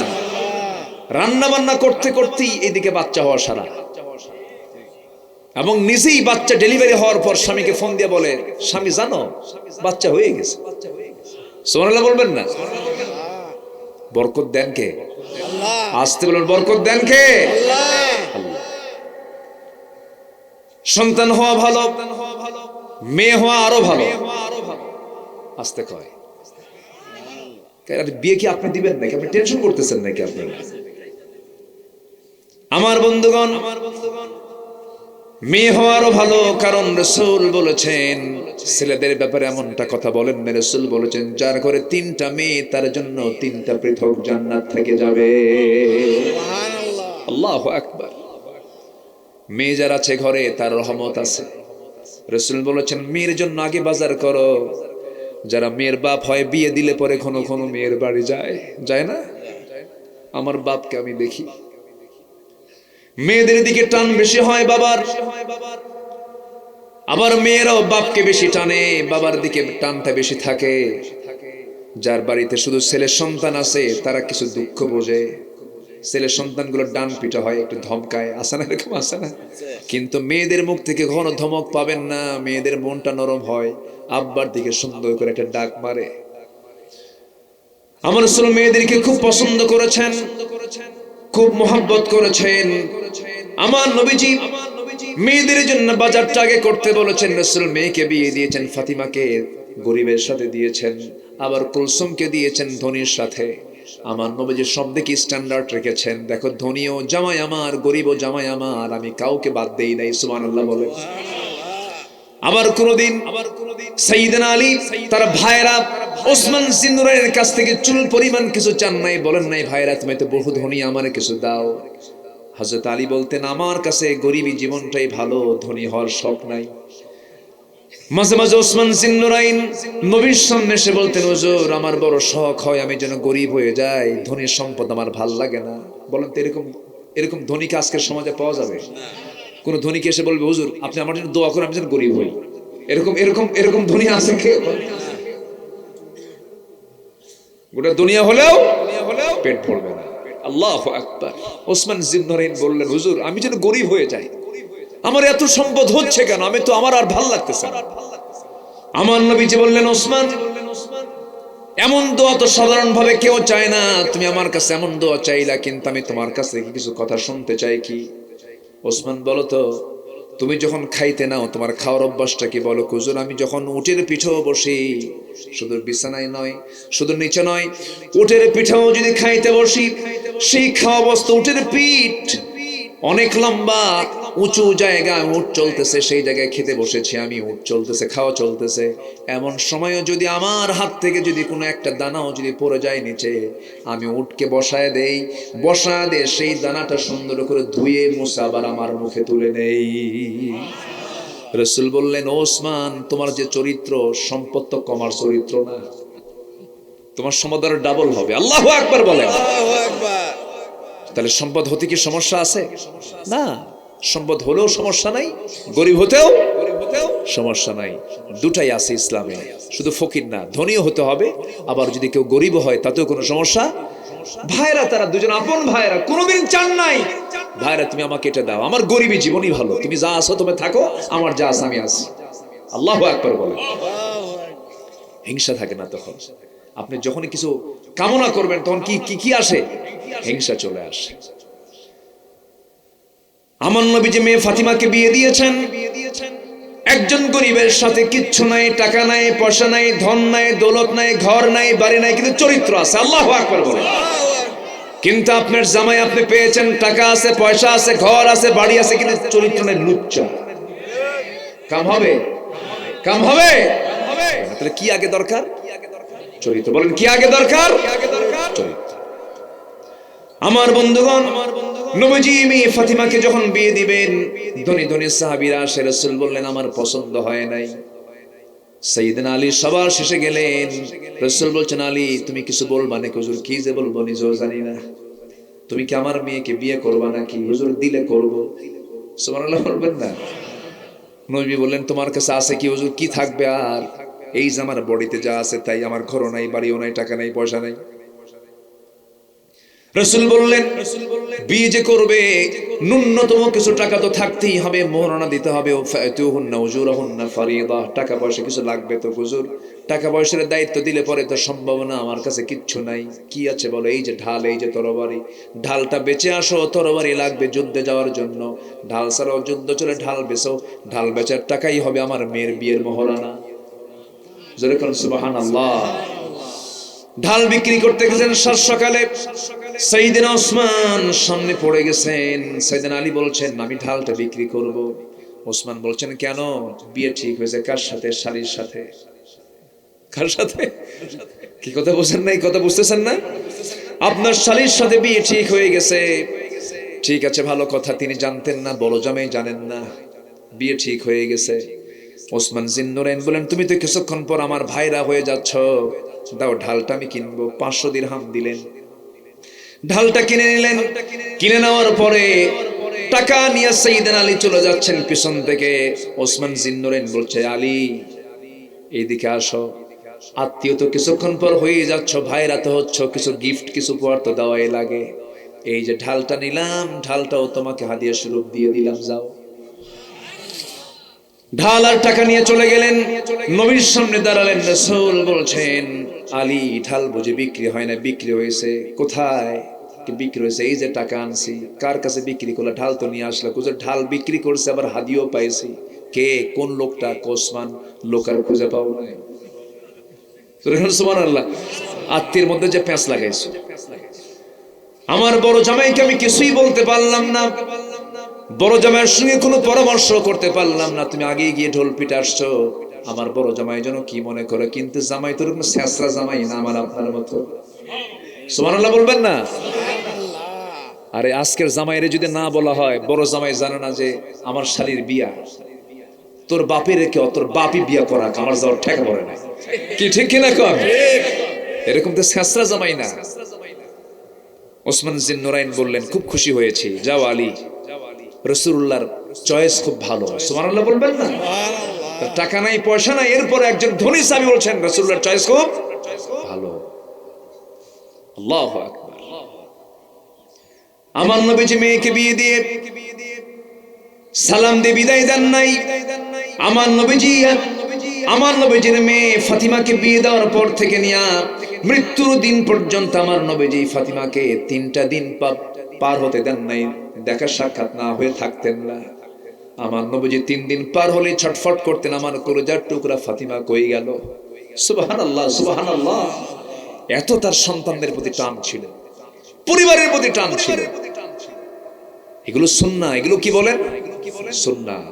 আপনার স্ত্রীর মুখে খাবার তুলে দিবেন, এটা সাদকা দান। এটা আপনার সন্তানকে আপনি আদর করবেন, এটা আপনার জন্য সাদকা। আপনার সন্তানের মুখে খাবার, এটা সাদকা। এগুলো সুবহানাল্লাহ বলেন।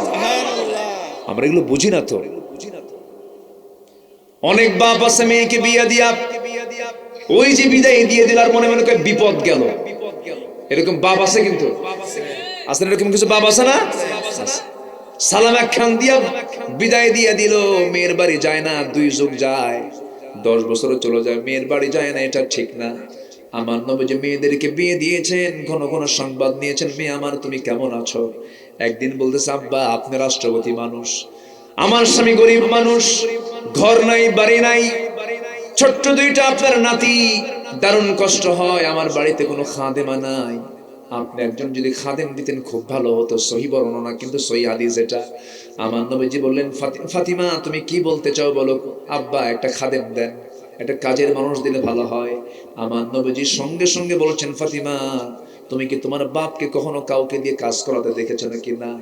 তোমার বাবা মুহাম্মদ বিন আব্দুল্লাহ নিজের কাপড় নিজে ধুয়ে ফেলে, নিজের ঘর নিজে ঝাড় দেয়, নিজের কাজ নিজে সম্পূর্ণ করে। তোমার বাবা কোনো মানুষকে দিয়ে কাজ করায় না, কাজ করাতে পছন্দ করে না। ফাতিমা এই দুনিয়ার জীবন না, এই দুনিয়ার জীবন নয়, আখিরাতের জীবন তুমি চাও যদি, তাহলে কাজের মানুষের প্রয়োজন নাই, তোমাকে একটা আমল শেখায় দেই। সুবহানাল্লাহ, আলহামদুলিল্লাহ, আল্লাহু আকবার 33 34 বার করে এই আমলটা সকাল সন্ধ্যা করবে। আল্লাহ রাব্বুল আলামিন তোমার গোটা দিনের সমস্ত কাজের জিম্মাদার আমার আল্লাহ হয়ে যাবে। যাও, চলে যাও ফাতিমা, কাউকে লাগবে না, কোনো লোকের দরকার নাই। সুবহানাল্লাহ, সুবহানাল্লাহ। রাগ করতেছেন? কথাগুলো বলি, পরিবার জীবনে দরকার আছে না নাই? আচ্ছা, আমার নবীজি বউদেরকে মহব্বত করতেন। এক বউ না একাধিক বউ? কোনটা কঠিন বলেন? কোনটা কঠিন? রাসূল কোনটা করেছেন? কঠিনটা করেছেন। আমরা যেন কঠিনের মধ্যে না যাই। ওই একজন কই কি লেবি,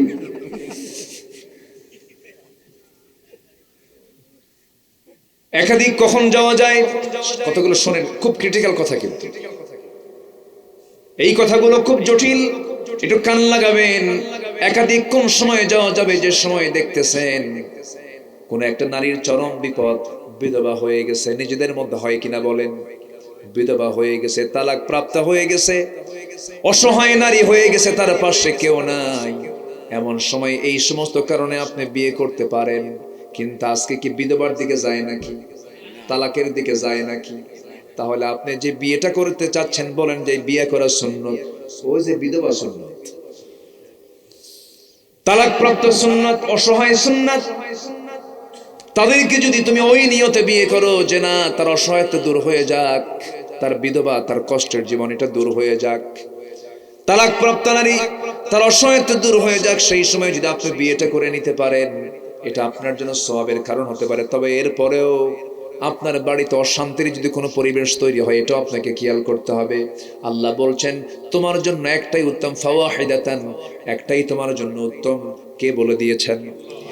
আসতে বলবেন না, কে বলে দিয়েছেন? আমার মায়ের আজকের আমার ওয়াজে দারুণ খুশি।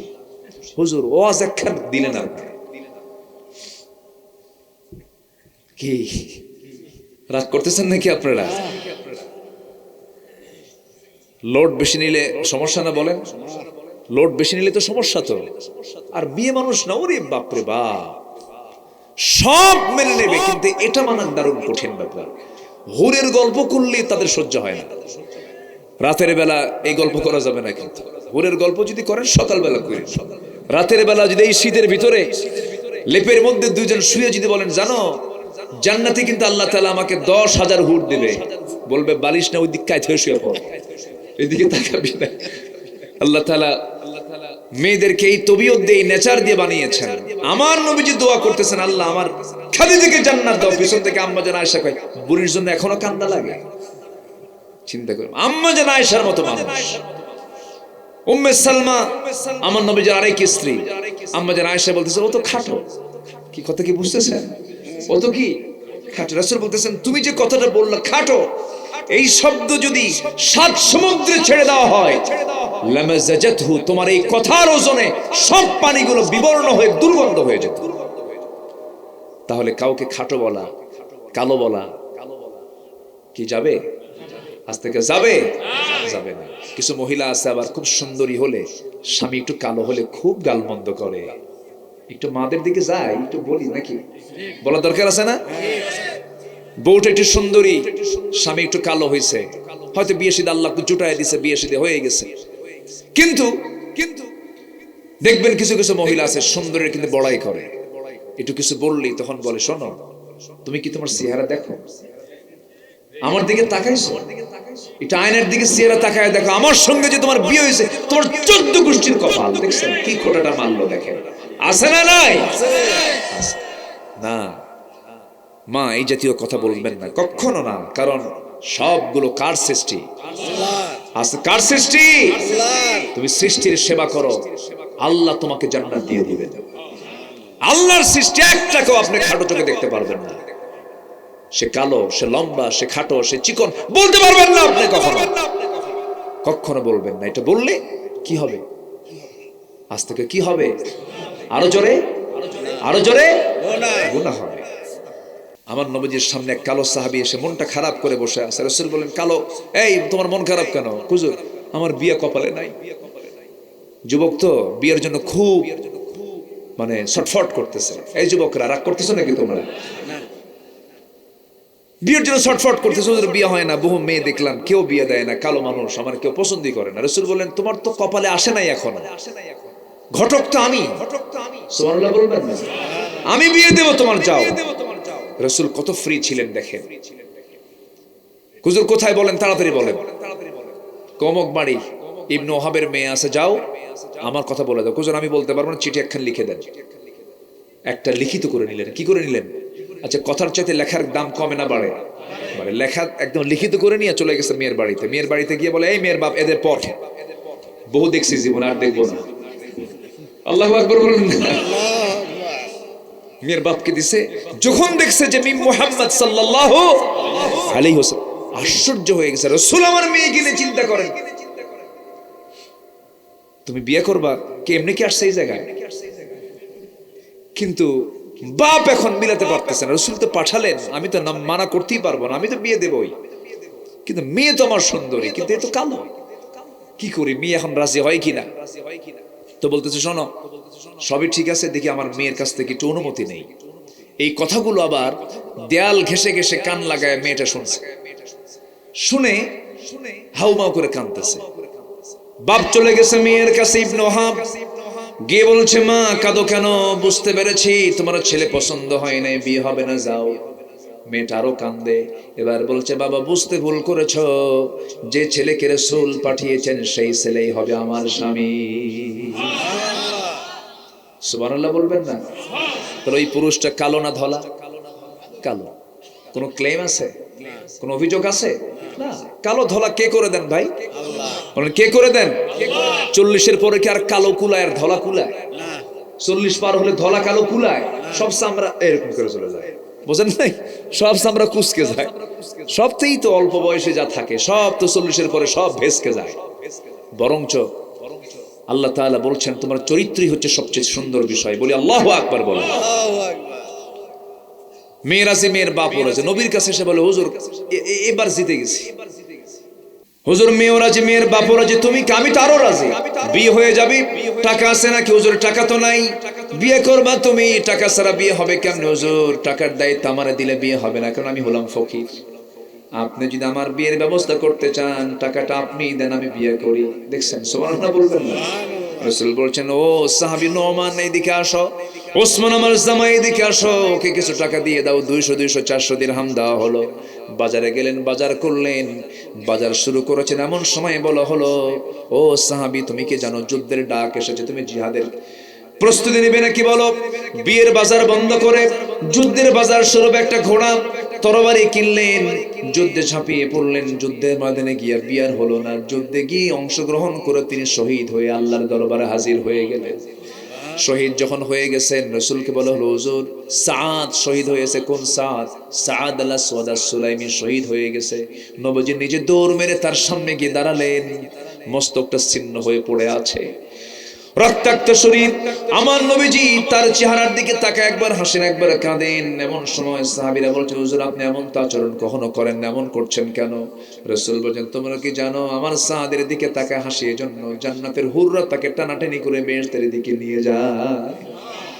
কাঁদেন কেন? কাহারে সাদের বিয়ের ব্যবস্থা আমি করলাম কিন্তু দুনিয়াতে সে বিয়ে করতে পারলো না, এজন্য আমি কাঁদি। জানাজা হয়ে গেল। রাসূল বলেন সাহাবীরা আমার সাদের সঙ্গী যারা বিয়ের কথা হয়েছিল সেই মহিলা কোথায়? সেই সুন্দরী নারীটা হুরে মদিনাটা কোথায়? সামনে হাজির করে আড়ালে নিয়ে এসে দাঁড় করায় দেওয়া হলো। রাসূল পর্দার নিয়ম রক্ষা করে বলছেন ও মদিনার সুন্দরী মহিলা, আমার সাদ আমার প্রিয় সাহাবী ছিল, আমার সাদ তোমার স্বামী হয়ে যেত কিন্তু সে তো শহীদ হয়ে গেছে। যেহেতু সে শহীদ হয়ে গেছে তার পক্ষ থেকে একটা ঘোড়া এবং একটা তরবারি সে জিহাদের ময়দানের জন্য কিনেছিল, সেই ঘোড়ার তরবারি তার পক্ষ থেকে আমি তোমাকে দিয়ে দিলাম। সাহাবী উত্তম ভাবে গ্রহণ করলেন, মহিলা সাহাবী উত্তম ভাবে গ্রহণ করলেন। সেই ঘোড়া সেই তরবারি নবীজির পক্ষ থেকে নিয়ে নিলেন, বাড়ির দিকে চলে গেলেন। আল্লাহু আকবার বলেন। আমার বন্ধুগণ, আমার ভাইরা, এই দুনিয়াতে মডেল খুঁজতে গেলে, আদর্শ খুঁজতে গেলে আমার নবীর আদর্শের দিকে যেতে হবে, সাহাবে কেরামের আদর্শের দিকে যেতে হবে। অনুকরণীয় আদর্শ হলো 15টা। 1 নম্বর আদর্শ হলো আমরা দাওয়াত দেব কার পথে? বলেন আসতে বলবেন না, কার পথে? আল্লাহর পথে। নাম্বার 2 হলো ভীরু হব না সাহসী হব? বলেন ভীরু হব না সাহসী হব? 5 আগস্টের আগ থেকে নিয়ে 5 আগস্ট পর্যন্ত যে যুবকরা ছিল আমার দেশে ভীরু না সাহসী? বলেন ভীরু না সাহসী?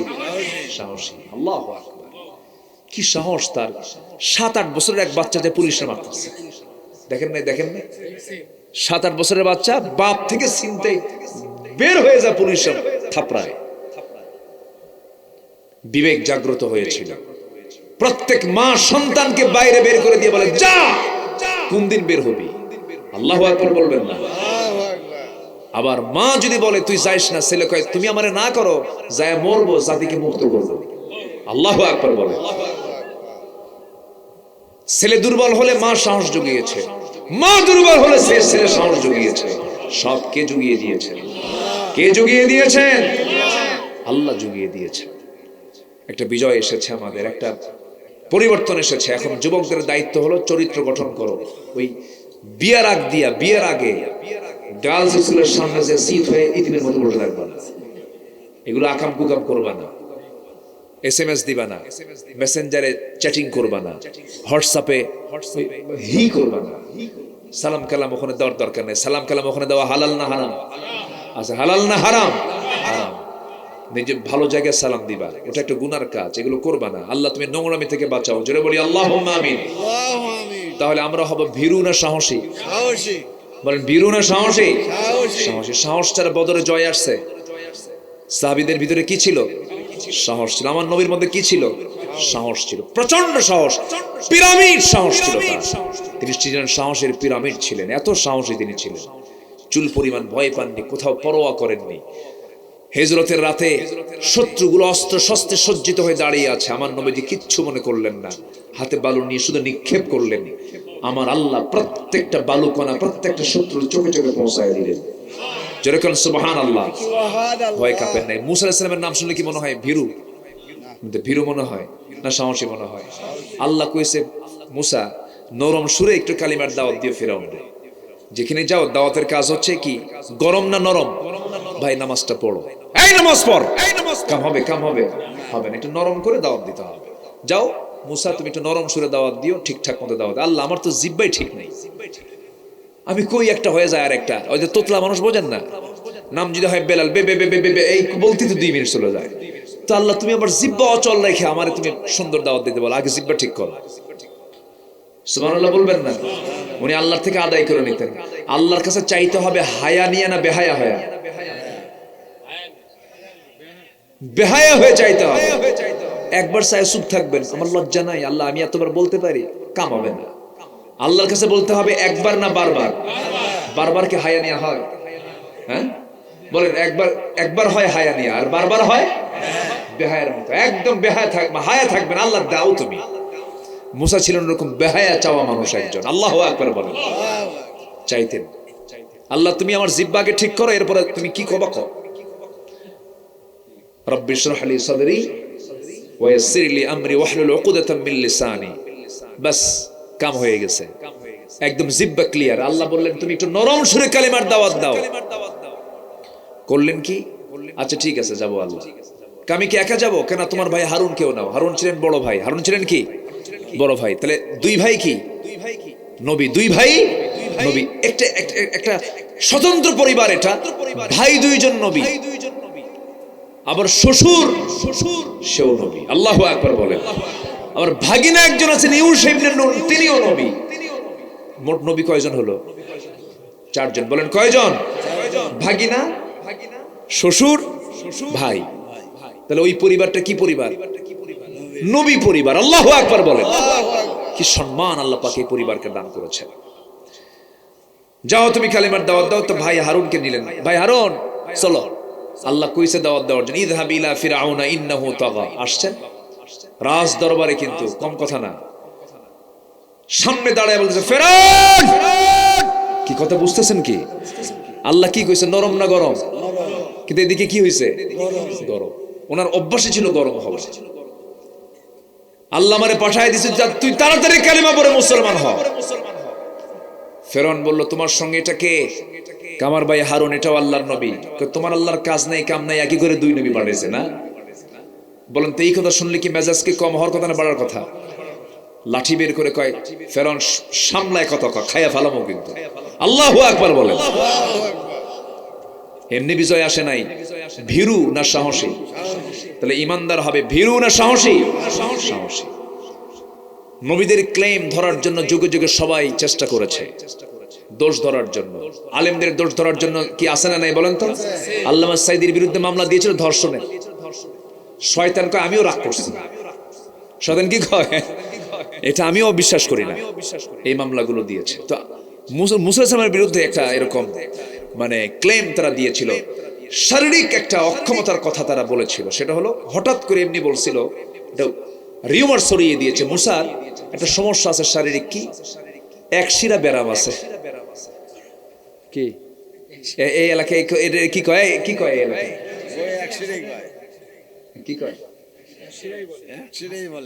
মানে একটা ছোট একটা বড়। কি কথা কি বুঝতেছেন আপনারা? তো এই রোগটা ওরা এমনি উদ্ভট বানায় ফেললো যে মুসার এই ব্যারাম আছে। ও আবার কিসের নবী? উনি যখন এই কথা শুনলেন এমন রাগ উঠছে। বলেন তো উনি কি ভীরু না সাহসী? বলেন তো, ভীরু না সাহসী? ভীরু লোক কি মোকাবেলা করতে পারে? ভীরু লোক কি কথা বলতে পারে? প্রচন্ড সাহসী তিনি। কি শেষ করে দেব না? চালাবো আলোচনা? আচ্ছা আচ্ছা ঠিক আছে। প্রচন্ড সাহসী তিনি। যখন শুনছেন যে এরকম আমার বিরুদ্ধে, আমার তো এটা নাই, দারুণ খেপে গেলেন। আল্লাহকে বলেন, আল্লাহ এটা কি মানা যায়? এখন আমি কি করবো? তোমার চিন্তা নাই, দেখা যাক, সমস্যা নাই। উনি করছেন কি, সেই সময় একটা সিস্টেম ছিল এটা, যদি এটা সুন্নাহ, এখন আধুনিক সুন্নাহ নয়। উনি করলেন কি, একটা পাথরের উপরে লুঙ্গিটা খুলে গোসল করতে নামলেন। কি কথা কি বুঝতেছেন আপনারা? গোসল করতে নামলেন, আল্লাহ বলেন পাথর দৌড় মার। কি কথা কি বুঝতেছেন? পাথর কি মার? দৌড় মার। একদম সহি বর্ণনা কিন্তু এটা, পাথর দৌড় মার। পাথর দৌড় মারা শুরু করছে। উনি গোসল করে এসে দেখে পাথরও নাই, লুঙ্গিও নাই। এখন বলেন তো কি মুশকিল। মুসা আলাইহিস সালামের হাতে লাঠি ছিল, লাঠি নিয়ে তিনি সতরটা ঢাকার জন্য ব্যাকুল হয়ে গেলেন, কিন্তু পাথর তো দৌড় মেরেছে। তিনি পাথরের সঙ্গে সঙ্গে তিনিও দৌড় মারলেন। পাথর দৌড়ায়, মুসাও দৌড়ান লুঙ্গি ধরার জন্য, কিন্তু লুঙ্গিটা পাচ্ছেন না। কিন্তু পাথরকে অর্ডার দিয়েছেন, তিনি আমার কে ধরবেন কেমন? আল্লাহ তো অর্ডার দিয়েছে। পাথর দৌড়া দৌড়া চলে যায়, মুসাও দৌড়া দৌড়া যান, কিন্তু পাথর সেই জায়গায় গিয়ে থেমে গেছে যে জায়গায় ফেরাউন তার সমস্ত মন্ত্রী পরিষদ নিয়ে বসে গেছে। সেই জায়গায় গিয়ে যখন পাথর থেমে গেছে, মুসা আলাইহিস সালাম বললেন, এই পাথর তোর কি হুঁশ কাণ্ড জ্ঞান কিচ্ছু না? আমি তো, আমার গায়ে কিছু নাই, থাম তাড়াতাড়ি। ওই লুঙ্গি হাতে নাও মাত্র ওইদিকে ফেরাউন তার সমস্ত মন্ত্রী পরিষদ নিয়ে নিচের দিকে তাকায় দেখে সব ঠিক আছে। সুবহানাল্লাহ বলবেন। কি কথা কি বুঝতেছেন? কথা কি বোঝা যায়? আজকে ওদের চরিত্রের সমস্ত মুখোশ উন্মোচন হয়েছে। আলেমদের কোনো দোষ নাই, সব দোষ ওদের। সব মুখোশ উন্মোচন করে দিয়েছেন তিনি আমার কে? কে কে? আল্লাহ। আল্লাহ নাই? আল্লাহ আছেন না নাই? আছেন। কিন্তু ভীরু হওয়া যাবে না। কি হব আমরা? সাহসী। আল্লাহর কাছে দোয়া করব, কি দোয়া? রব্বানা আফরিগ আলাইনা সাবরান ওয়া সাব্বিত আকদামানা ফানসুরনা আলাল কওমিল কাফিরিন। জোরে বলুন আল্লাহু আকবার। ফাসদা বিমা তু'মার ওয়া আ'রিদ আনিল মুশরিকিন। আপনি প্রকাশ্যে শুনিয়ে দেন, আপনার কোনো ভয় পাওয়ার কোনো দরকার নাই। নাম্বার 3 হলো আমরা ধৈর্যশীল হব। কি হবে বলেন? ধৈর্যশীল হব। বেশি ধৈর্য ধরবে স্বামী না বউ? দেখছেন, বউ তোমার ধৈর্য ধরার দরকার নাই, বেশি ধৈর্য ধরবে কে বলে? স্বামী। স্বামীর ধৈর্য বেশি থাকতে হবে, কারণ বুদ্ধি বেশি তো স্বামী, বোঝেন নাই? পরিচালক হবে কে, বউ না স্বামী? নামাজ পড়াবে কে বলেন? নামাজ পড়াবে কে? বিচার করবে কে? ছেলে মেয়ের গন্ডগোল বিচারক হবে কে, মা না বাবা? সব দায়িত্ব আপনি নেবেন, নেতা আপনি, আর ধৈর্য ধরবে বউ না? আমার বন্ধুগণ, ধৈর্যের পরিচয় দিতে হবে। অনেক লম্বা লম্বা কথা ছিল, এমন একটা সাবজেক্ট নিয়ে বসেছি আমি। এই সাবজেক্টের উপরে 10 দিন কথা বললেও তো শেষ হওয়ার কথা না। এক একটা সাবজেক্ট, এক একটা পয়েন্ট, এক একটা ওয়াজ। নাম্বার 4 হলো পরিবারের প্রতি দায়িত্বশীলতা। পরিবারের কখনো অসচেতন হওয়া যাবে না। পরিবারকে আমরা সময় দেব। আমসিক আলাইকা লিসানাক ওয়া লিয়াসআকা বাইতাক ওয়া বিকা আলা খাতিয়াতিক। রাসূল বলেন, তোমরা যদি নাজাত পেতে চাও 3টা কাজ করো। কথা কম বলো, ঘরকে বড় বানাও, ঘরের সময় দাও, ওয়া বিকা আলা খাতিয়াতিক। নাম্বার 3 হলো তোমার পাপের জন্য তুমি চোখের পানি ফেলে ফেলে কাঁদো। পরিবারকে আমরা সময় দেব। কু আনফুসাকুম ওয়া আহলিকুম নারা। নাম্বার 5 হলো আমানতদারিতা, ন্যায় বিচার। ন্যায় বিচার করতে হবে, আমানতদারিতা। এইগুলো রাসূলের মধ্যে ছিল, আমরা আমাদের মধ্যে নিয়ে আসবো। জোরে বলি ইনশাআল্লাহ। ইনশাআল্লাহ। নাম্বার 6 হলো নিকটাত্মীয় প্রতিবেশীর সঙ্গে সুন্দর আচরণ করেছেন মুহাম্মদ সাল্লাল্লাহু আলাইহি ওয়াসাল্লাম। ওমর ফারুক রাদিয়াল্লাহু তাআলা আনহু, আবু বকর সিদ্দিক রাদিয়াল্লাহু তাআলা আনহু কি ধরনের ব্যক্তি ছিলেন দেখেন। খলিফাতুল মুসলিমিন, প্রথম খলিফা। 2 বছর তার খেলাফত আমলে প্রত্যেকটা দিন তিনি এক প্রতিবেশীর ঘরে গিয়ে সেবা করে আসতেন। একটা দেশের রাষ্ট্রপ্রধান, পার্শ্ববর্তী প্রতিবেশীর ঘরে একজন মহিলা থাকতেন, তার স্বামীও নাই, তার ছেলেও নাই, তার মেয়েও নাই, বুড়ি মানুষটাকে কম থেকে কে দেখবে, কে সেবা করবে তার? প্রত্যেকটা রাতে গিয়ে ফজরের আগ দিয়ে তিনি কাপড় চোপড় সহ, খাবার দাবার সহ সবকিছু পরিষ্কার খাবার দাবার রেডি করে দিয়ে আসতেন। একদিন ওমর ফারুক খেদমতের জন্য গেছেন ওই মহিলার বাড়িতে। দরজায় নক করেছেন, মহিলা ভিতর থেকে বলে, কি এসেছো? তখন সঙ্গে সঙ্গে বলছে, বুড়িমা খেদমত করার জন্য আমি ওমর আসছি। আমার কাজ হয়ে গেছে, আমার সেবা একজন করে গেছে। ওমর ফারুক ভাবলেন, কে এই যুবক, এই মদিনা নগরে কে এই মহিলার খেদমত করার জন্য আসে? অবাক হয়ে গেলেন। দুদিন খোঁজ পেলেন না, তৃতীয় দিন তিনি ওই বাড়িটার আড়ালে দাঁড়ায় থাকলেন, কে ঢোকে দেখি, আজকে রাতে কে ঢোকে দেখি। ঢোকার সময় টের পান নাই, কিন্তু বুঝতে পারলেন কে যেন ঢুকলো। কিছুক্ষণ পর তিনি দাঁড়ায় থেকে দেখেন, যখন বের হয়েছে ওই যুবকটা পিছন দিক থেকে, পুরুষ মানুষটার পিছন দিক থেকে হাত চেপে ধরে দেখেন কেউ না, সাইয়েদনা আবু বকর সামনে দাঁড়ায় গেছে। যেরকম সুবহানাল্লাহ। ওমর ফারুক বলছেন, কাম আর কাম পান নাই আপনি? রাষ্ট্র চালাবেন, আবার এই খেদমত করবেন, ঘুম পারবেন কখন আপনি? সাইয়েদনা আবু বকরকে দেখে বলছে, ভাই আবু বকর, ভাই ওমর, হাসরের দিন তোমার আমলনামা আমার কাঁধে আসবে না, আমার আমলনামা তোমার কাঁধে যাবে না। প্রতিবেশীর হক আদায় করতে হবে, ওয়াতিদাল কুরবা হাক্কাহু ওয়াল মিসকিন। আমার বন্ধুগণ, 2 বছর তিনি খেদমত করেছেন। সাইয়েদনা আবু বকর যখন মারা গেলেন, খলিফা ওমর ফারুক রাদিয়াল্লাহু তাআলা আনহু তিনি ওই মহিলার বাড়িতে যাও খেদমত শুরু করলেন, খেদমত শুরু করে দিলেন। তারপরের দিন থেকে ওই মহিলা জানতেন না প্রথম খলিফা ইন্তেকাল করেছেন, সাইয়েদনা আবু বকর ইন্তেকাল করেছেন। চলে গেছেন রাতের বেলা খেদমত করার জন্য। সব কাজ সম্পন্ন করে ওমর ফারুক ঘর থেকে বের হয়ে এসেছেন। বুড়ি মহিলা খেতে বসেছেন, খেজুর খেতে বসেছেন। ধোয়া খেজুর যখন খাওয়া শুরু করেছেন, খাইতে নিয়া মুখের মধ্যে বিচি লেগে গেল। মহিলা বলতেছেন, বুঝতে পেরেছি প্রথম খলিফা, প্রথম আমার খাদেম আবু বকর নাই, খাদেম চেঞ্জ হয়েছে। কারণ আমার আবু বকর যখন আমার খেদমত করতে আসতো, সব খেদমত তো করতে, এমনকি এই খেজুরের বিচি যে আছে, খেজুরের বিচিগুলো বের করে আমার সামনে রাখতো, যেন আমার খেতে যেন চুল পরিমাণ অসুবিধা না হয়। যেরকম সুবহানাল্লাহ। নাম্বার 7 হলো আল্লাহর বিধানের প্রতি শর্তহীন আনুগত্য করতে হবে। আল্লাহর বিধান নিয়ে কোনো কিছু শর্ত দেওয়া যাবে না। চোরি করলে হাত কাটো, জেনা করলে পাথর মারো। এরপরে খুনিকে খুন করে, খুনি যদি কেউ হয় তাকে দুনিয়া থেকে বিদায় করে দাও। বিধানগুলো কার? আসতে বলবেন না, কার? এই বিধানগুলো আমার এই জমিনে কায়েম হোক, সবাইকে চান নাকি? আমাদের এই দেশে কায়েম হোক, সবাইকে চান? সবাইকে চান আপনারা? আমার বন্ধুগণ, আমার দেশে এখন গজবের উপযুক্ত হয়ে আছে। কেন? হয়তো বলবেন, আশ্চর্য হবেন, আমার দেশে যে সমস্ত অপকর্মগুলো হয় হাদিসের দৃষ্টিকোণ থেকে, যে সমাজে জেনা থাকবে গজব আসবে, যে সমাজে মদ থাকবে গজব আসবে, যে সমাজে সুদের কারবার চলবে সেই সমাজে গজব আসবে বলেছেন মুহাম্মদ সাল্লাল্লাহু আলাইহি ওয়াসাল্লাম। আমার বলুন, আমার দেশে গজব আসার সম্ভাবনা আছে না নাই? আসতে বলবেন না, আছে না নাই? এই সুদ, জেনা, মদের বোতল, এগুলো বন্ধ হবে ওয়াজ দিয়া না আইন দিয়া? আইন দরকার আছে না নাই? যারা এগুলো বন্ধ করবে তাদের পক্ষ নেওয়ার দরকার আছে না নাই বলেন? আচ্ছা, আমরা তাদেরই পক্ষ নেব যারা এগুলোর বিরুদ্ধে কথা বলবে। কিন্তু 53 বছর যারা ছিল তারা কি এগুলো বন্ধ করেছে না আইন করেছে? আইন করে পাস করে, আইন করে। অতএব যারা মদ, জুয়া, সুদ আইন করে পাস করে, তাদের নেতৃত্ব আমরা মানতে চাই না। মনে থাকবে? বাস, জোরে বলি ইনশাআল্লাহ। আমি আর কিভাবে বুঝাবো? আমার বোঝানোর ভাষা নাই। ঘুম ধরছে? চোখ ছোট কেন? ও ওয়াজ মনোযোগ দিয়ে শোনার ঠেলায় চোখ বন্ধ হয়ে গেছে।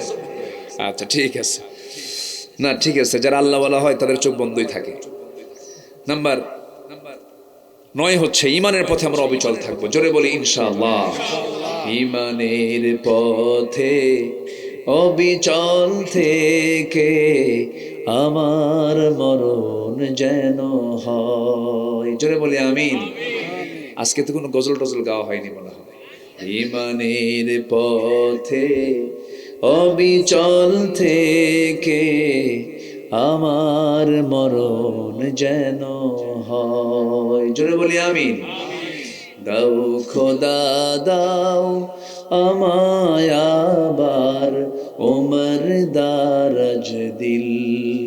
দাও খোদা দাও আমায় আবার ওমর দারাজ দিল।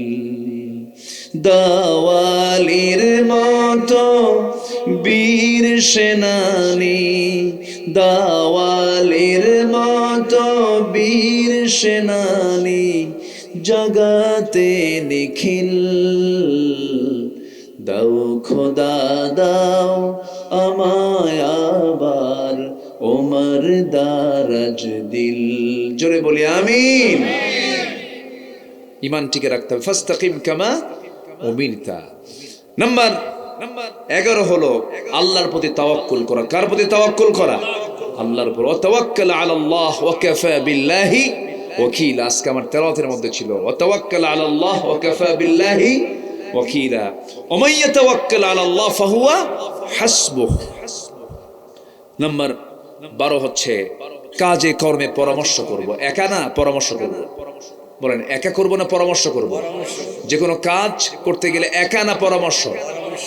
পরিবারেও একা করব না বউকে সাথে নিয়ে করব? বউয়ের দরকার আছে না নাই? সন্তানের দরকার আছে না নাই? কিছু তেড়ি মার্কা মুরব্বী আছে, কাউকে কিচ্ছু কয় না, বুঝিস কিছু কসু আছে না নাই? বলেন তো আছে?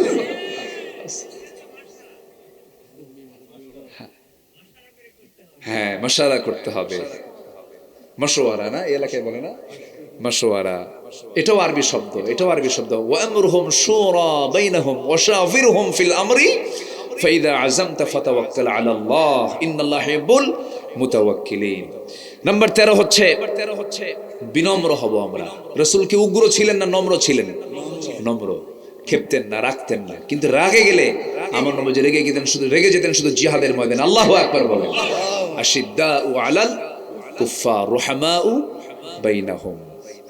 আমার বন্ধুগণ, আরেকটা স্বভাব হলো ক্ষমাশীল হব আমরা প্রতিশোধ পরায়ণ হব না, আমরা ক্ষমা করে দেব। আমার নবীজি মক্কা যখন বিজয় করলেন, সেদিন বললেন আমি সবাইকে মাফ করলাম, কারোর প্রতি আমার কোনো অভিযোগ নাই, তবে 17 জনকে মাফ হবে না। কয়জন? আমার দেশেও সবাইকে মাফ করবো আমরা, কিন্তু কিছু কুলাঙ্গারের কোনো মাফ নাই। বলবো কিছু কুলাঙ্গারের কোনো মাফ নাই। একটা তো সিলেটে গিয়ে কট খেয়েছে, কে জানো? কালা কোয়েন না, কালা তো আল্লাহ করছে, শামসুদ্দিন মালিক। ওরে বাপরে বাপ, সিলেটবাসী যে এত সুন্দর আপ্যায়ন করে, কোর্টে যখন ঢুকলো একদম বিসি আউট করে দিয়েছে। যাক, জানেন আপনারা, জানেন না এগুলো? ক্ষমা সবার জন্য নাই। যে খুন করে আল্লাহ ক্ষমা করে না, আমরাও ক্ষমা করতে জানি না, ঠিক কি না? কুতিবা আলাইকুমুল কিসাস, কোনো কথা নাই। আল আইনু বিল আইনি ওয়াল উযনু বিল উযনি, কোনো কথা নাই। আল্লামা সাইদিকে যারা হত্যা করেছে তাদের দৃষ্টান্তমূলক শাস্তি হওয়ার দরকার আছে না নাই? হবে, সব হবে। জোরে বলি ইনশাআল্লাহ। সিরিয়া যখন আসছে আমাদের হাতে, সিরিয়া এসেছে, আলহামদুলিল্লাহ বলেন। শামের ব্যাপারে হাদিস আছে না নাই? সিরিয়ার দামেস্ক ঐতিহাসিক জায়গা, অনেক সাহাবী, অনেক আল্লাহর বড় বড় পছন্দের গোলামের এই বিচরণ হচ্ছে সিরিয়া। এতদিন এক ফেরাউন ছিল, ফেরাউন ইবনে ফেরাউন, ওর বাপও ফেরাউন, ও নিজেও ফেরাউন। হাফিজ আল আসাদ, বাশার আল আসাদ। আসাদ না, ওটা কি? আসাদ মানে তো সিংহ, ফাসাদও না, কাল্প, কাল্প, শয়তান, এগুলো হাইওয়ান। এই বদমাইশ, চিন্তা করুন, একজন ব্যক্তি জেলখানায় ছিল 43 বছর। কত বছর? একজন বিমানের পাইলট। শুধু তাকে বলেছিল তুমি বিদ্রোহীদের বিরুদ্ধে তোমাকে কথা বলতে হবে। উনি বলেছেন না, আমি ওদের বিরুদ্ধে, ওরা হক, ওদের বিরুদ্ধে আমি কথা বলতে হবে। 43 বছর পর তাদের পতনের পরের দিন সে জেল থেকে মুক্ত হয়েছে। কত বছর? 43 বছর। তাকে আয়না করে রেখেছিল। আমার দেশে তো আয়না ঘর ছিল, জানেন না আপনারা? জানেন? আমি গিয়েছি, দেখেছি। এবং দুজন ছিল, ব্যারিস্টার আরমান এবং ব্রিগেডিয়ার জেনারেল আব্দুল্লাহ ইলামান আজমি। দুজনকে আমি হসপিটালে গিয়ে 2 ঘন্টা 4 ঘন্টা গল্প করছি। ছিলেন কেমন, থাকছেন কেমন। মানুষ যত পাষাণ হয়, মানুষ যে এখনো আবু জেহেলের মতো আছে, এটা তার জ্বলন্ত প্রমাণ। ইলিয়াস আলী গুম, ইলিয়াস আলীর বাচ্চাগুলোকে কোলের মধ্যে নিয়ে আদর করতেছে, বলে যাহারে বাপ ছাড়া সন্তান কেমনে থাকে, বাপ ছাড়া সন্তানের কত কষ্ট, অথচ সে নিজেই কিন্তু গুম করছে। জানেন আপনারা? জানেন না? আপনারা জানেন না কথাগুলো? এগুলো অভিনয় আমরা দেখেছি। নাম্বার 14 হলো কুফরের প্রতি আমরা কঠোর হব। কাফিরদের সঙ্গে আমাদের কোনো হৃদ্দিক কোনো সম্পর্ক থাকতে পারে না। ইয়া আইয়ুহান নাবিয়্যু জাহিদিল কুফার ওয়াল মুনাফিকিন ওয়াগলুজ আলাইহিম। অখলুস মানে কি কঠোর হও কাফের মুশরিকদের ব্যাপারে।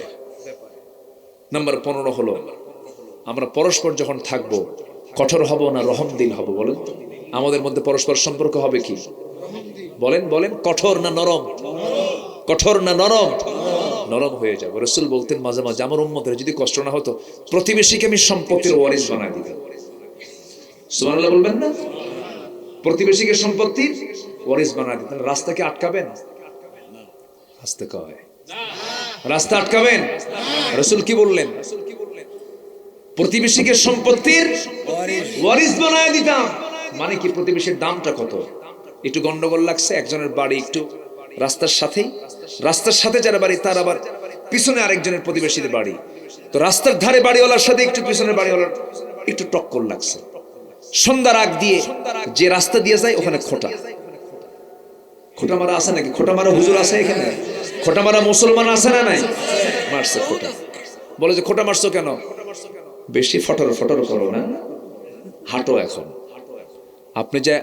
আপনি যে খোটাটা গাড়লেন, আপনি যে খুঁটি যে দিলেন, জমিন কার?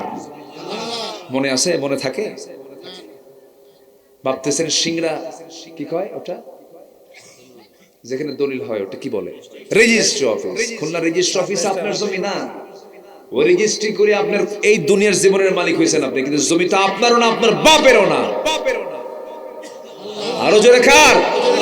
আর সে আল্লাহর বান্দার আপনার হাঁটা বন্ধ করছেন, আল্লাহ আপনার কিয়ামতের দিন আপনার হাঁটা বন্ধ করবেন। কথা বোঝেন নাই আপনি? অঙ্ক মিলেন কিয়ামতের দিন সাথে। অতএব জমির মালিক আপনি হবেন, কিন্তু আপনার জমির সবাই ভোগ করার অধিকার আছে না নাই? প্রয়োজনীয় অধিকার আছে না নাই?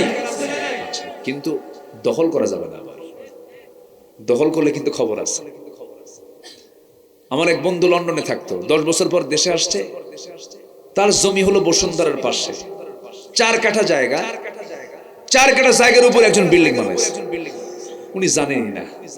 তো সে বলল, ভাই বাড়ি করলেন আপনি, এই বিল আমার জায়গা। হ্যাঁ ঠিক আছে, তো জায়গা আপনার, বাড়ি তো আমার। কি কথা কি বুঝতেছেন? যারা চোর তাদের চাপা ছোট হয় না বড় হয়? বড় হয়। এগুলো করা যাবে না। 1 বিঘত জায়গা যদি কেউ দখল করে, কিয়ামতের দিন আল্লাহ পাক তাকে 7টা আসমান জমিন তার মাথার উপরে চাপায় দিবেন। একজন কইছে সুবহানাল্লাহ, জোরে কোন নাউজুবিল্লাহ।